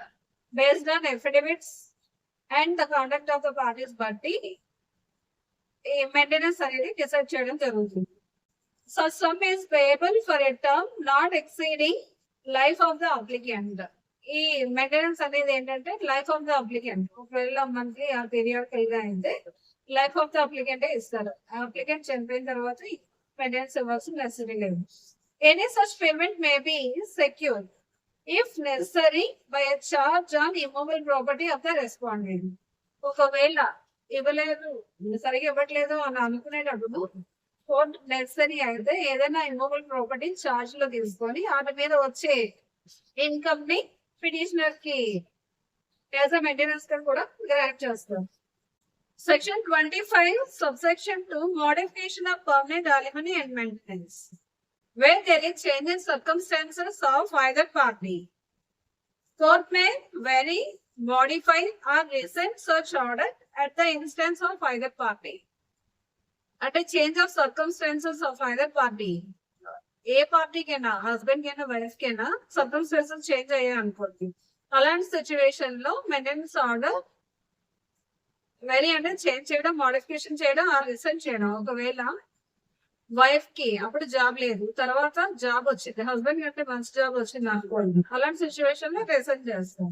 Resent search order at any instance of either party, A party అయినా file చేయవచ్చు అన్నమాట. Section 25 subsection 3 rescission of permanent alimony or maintenance. Court shall rescind the maintenance of permanent alimony if the party in whose favor such order was made as remarried. ఒకవేళ remarriage చేసుకుంటాయి are అడల్టరీలో ఉన్నా సరే అలాంటి situation లో resent చేస్తారనమాట, cancel చేస్తారు maintenance order. Section 26 custody of child. In any proceeding under this act, ఏదైనా dispute వచ్చినట్లయితే ఫ్యామిలీ అనేది డిస్టర్బ్ అవుతుంది. అంటే మెయిన్ ఇంపాక్ట్ ఎవరి మీద ఉంటుందంటే చిల్డ్రన్ మీద ఉంటుంది. అలాంటి సిచ్యువేషన్ లో కస్టడీ ఎవరి దగ్గర ఉండాలి అనే దాని గురించి మనకి సెక్షన్ 26 చెప్తుంది అనమాట. In any proceedings under Hindu marriage act court may pass just and proper interim orders. General గా కస్టడీ అనేది పర్మనెంట్ ఆర్డర్ అనేది ఇవ్వడం జరగదు అనమాట. ఇంటరిమ్ కస్టడీయే ఇస్తుంది for children. Court may make just and proper provision in a decree for custody, maintenance and education of minor children. Minor children ని ఏదైనా custody order pass చేసేటప్పుడు వాళ్ళ మెయింటెనెన్స్ కి ఎడ్యుకేషన్ గురించి జస్ట్ అండ్ ప్రాపర్ గాను ఒక provision అన్నమాట. ఎవరు ఎక్స్పెన్సెస్ బేర్ చేయాలి, ఎవరి దగ్గర ఉండాలి, ఎవరు వాళ్ళని కేర్ తీసుకోవాలి, ఇవన్నీ కూడా ప్రాపర్ గాను జస్ట్ అండ్ ప్రాపర్ గా ఉండాలన్నమాట డిగ్రీలో. If the child is below 5 years, the custody rights will be given to the mother. ఒకవేళ చైల్డ్ బిలో 5 years ఉన్నట్లయితే కస్టడీ అనేది మదర్ కి ఇవ్వడం జరుగుతుంది అనమాట. అలాంటి సిచ్యువేషన్ లో first 5 years natural guardian is the mother అనమాట. Then the visiting rights will be available to the father. ఒకవేళ 5 years లోపు ఉన్నట్లయితే మ్యాండేటరీగా మదర్ దగ్గర ఉండాలి కాబట్టి అప్పుడు విజిటింగ్ రైట్ అనేది ఫాదర్ కి ఇస్తుంది. Court may from time to time, it may vary or revoke any such order and provision.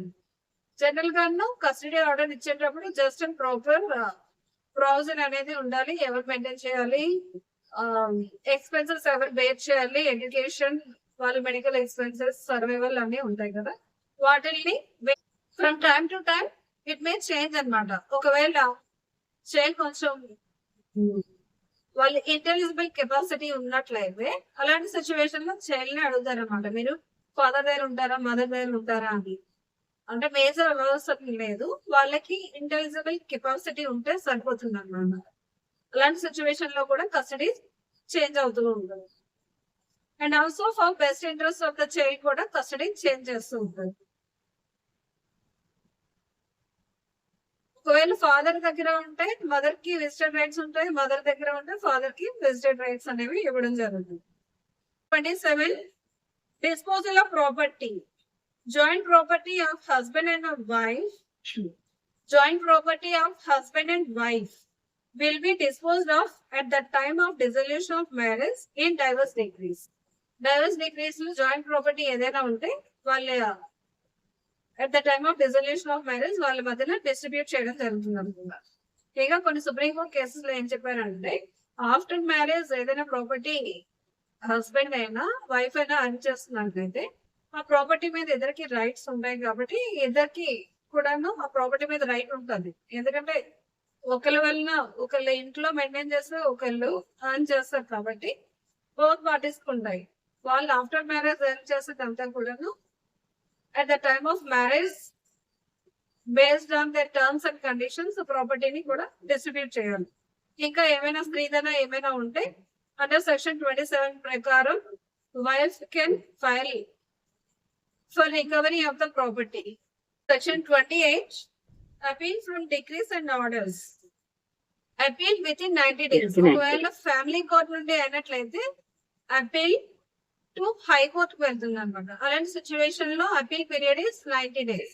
ఒకవేళ ఏమైనా హిందూ మ్యారేజ్ యాక్ట్ కింద సబ్ కోర్ట్ లో సీనియర్ సివిల్ కోర్ట్ లో కేసు ఫైల్ చేసినట్లయితే అపీల్ టు డిస్ట్రిక్ట్ కోర్ట్. అలాంటి సిచ్యువేషన్ లో period of limitation to file and appeal is 60 days.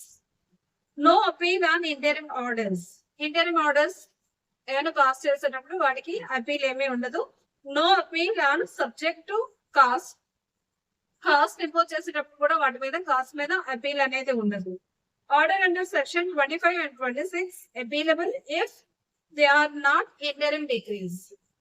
25-26 కింద ఏమైనా ఆర్డర్స్ పాస్ చేసినట్లయితే అవి ఒకవేళ ఇంటరిమ్ ఆర్డర్స్ అయితే అలాంటి సిచ్యువేషన్ లో కూడా అపీల్ అనేది ఉండదు.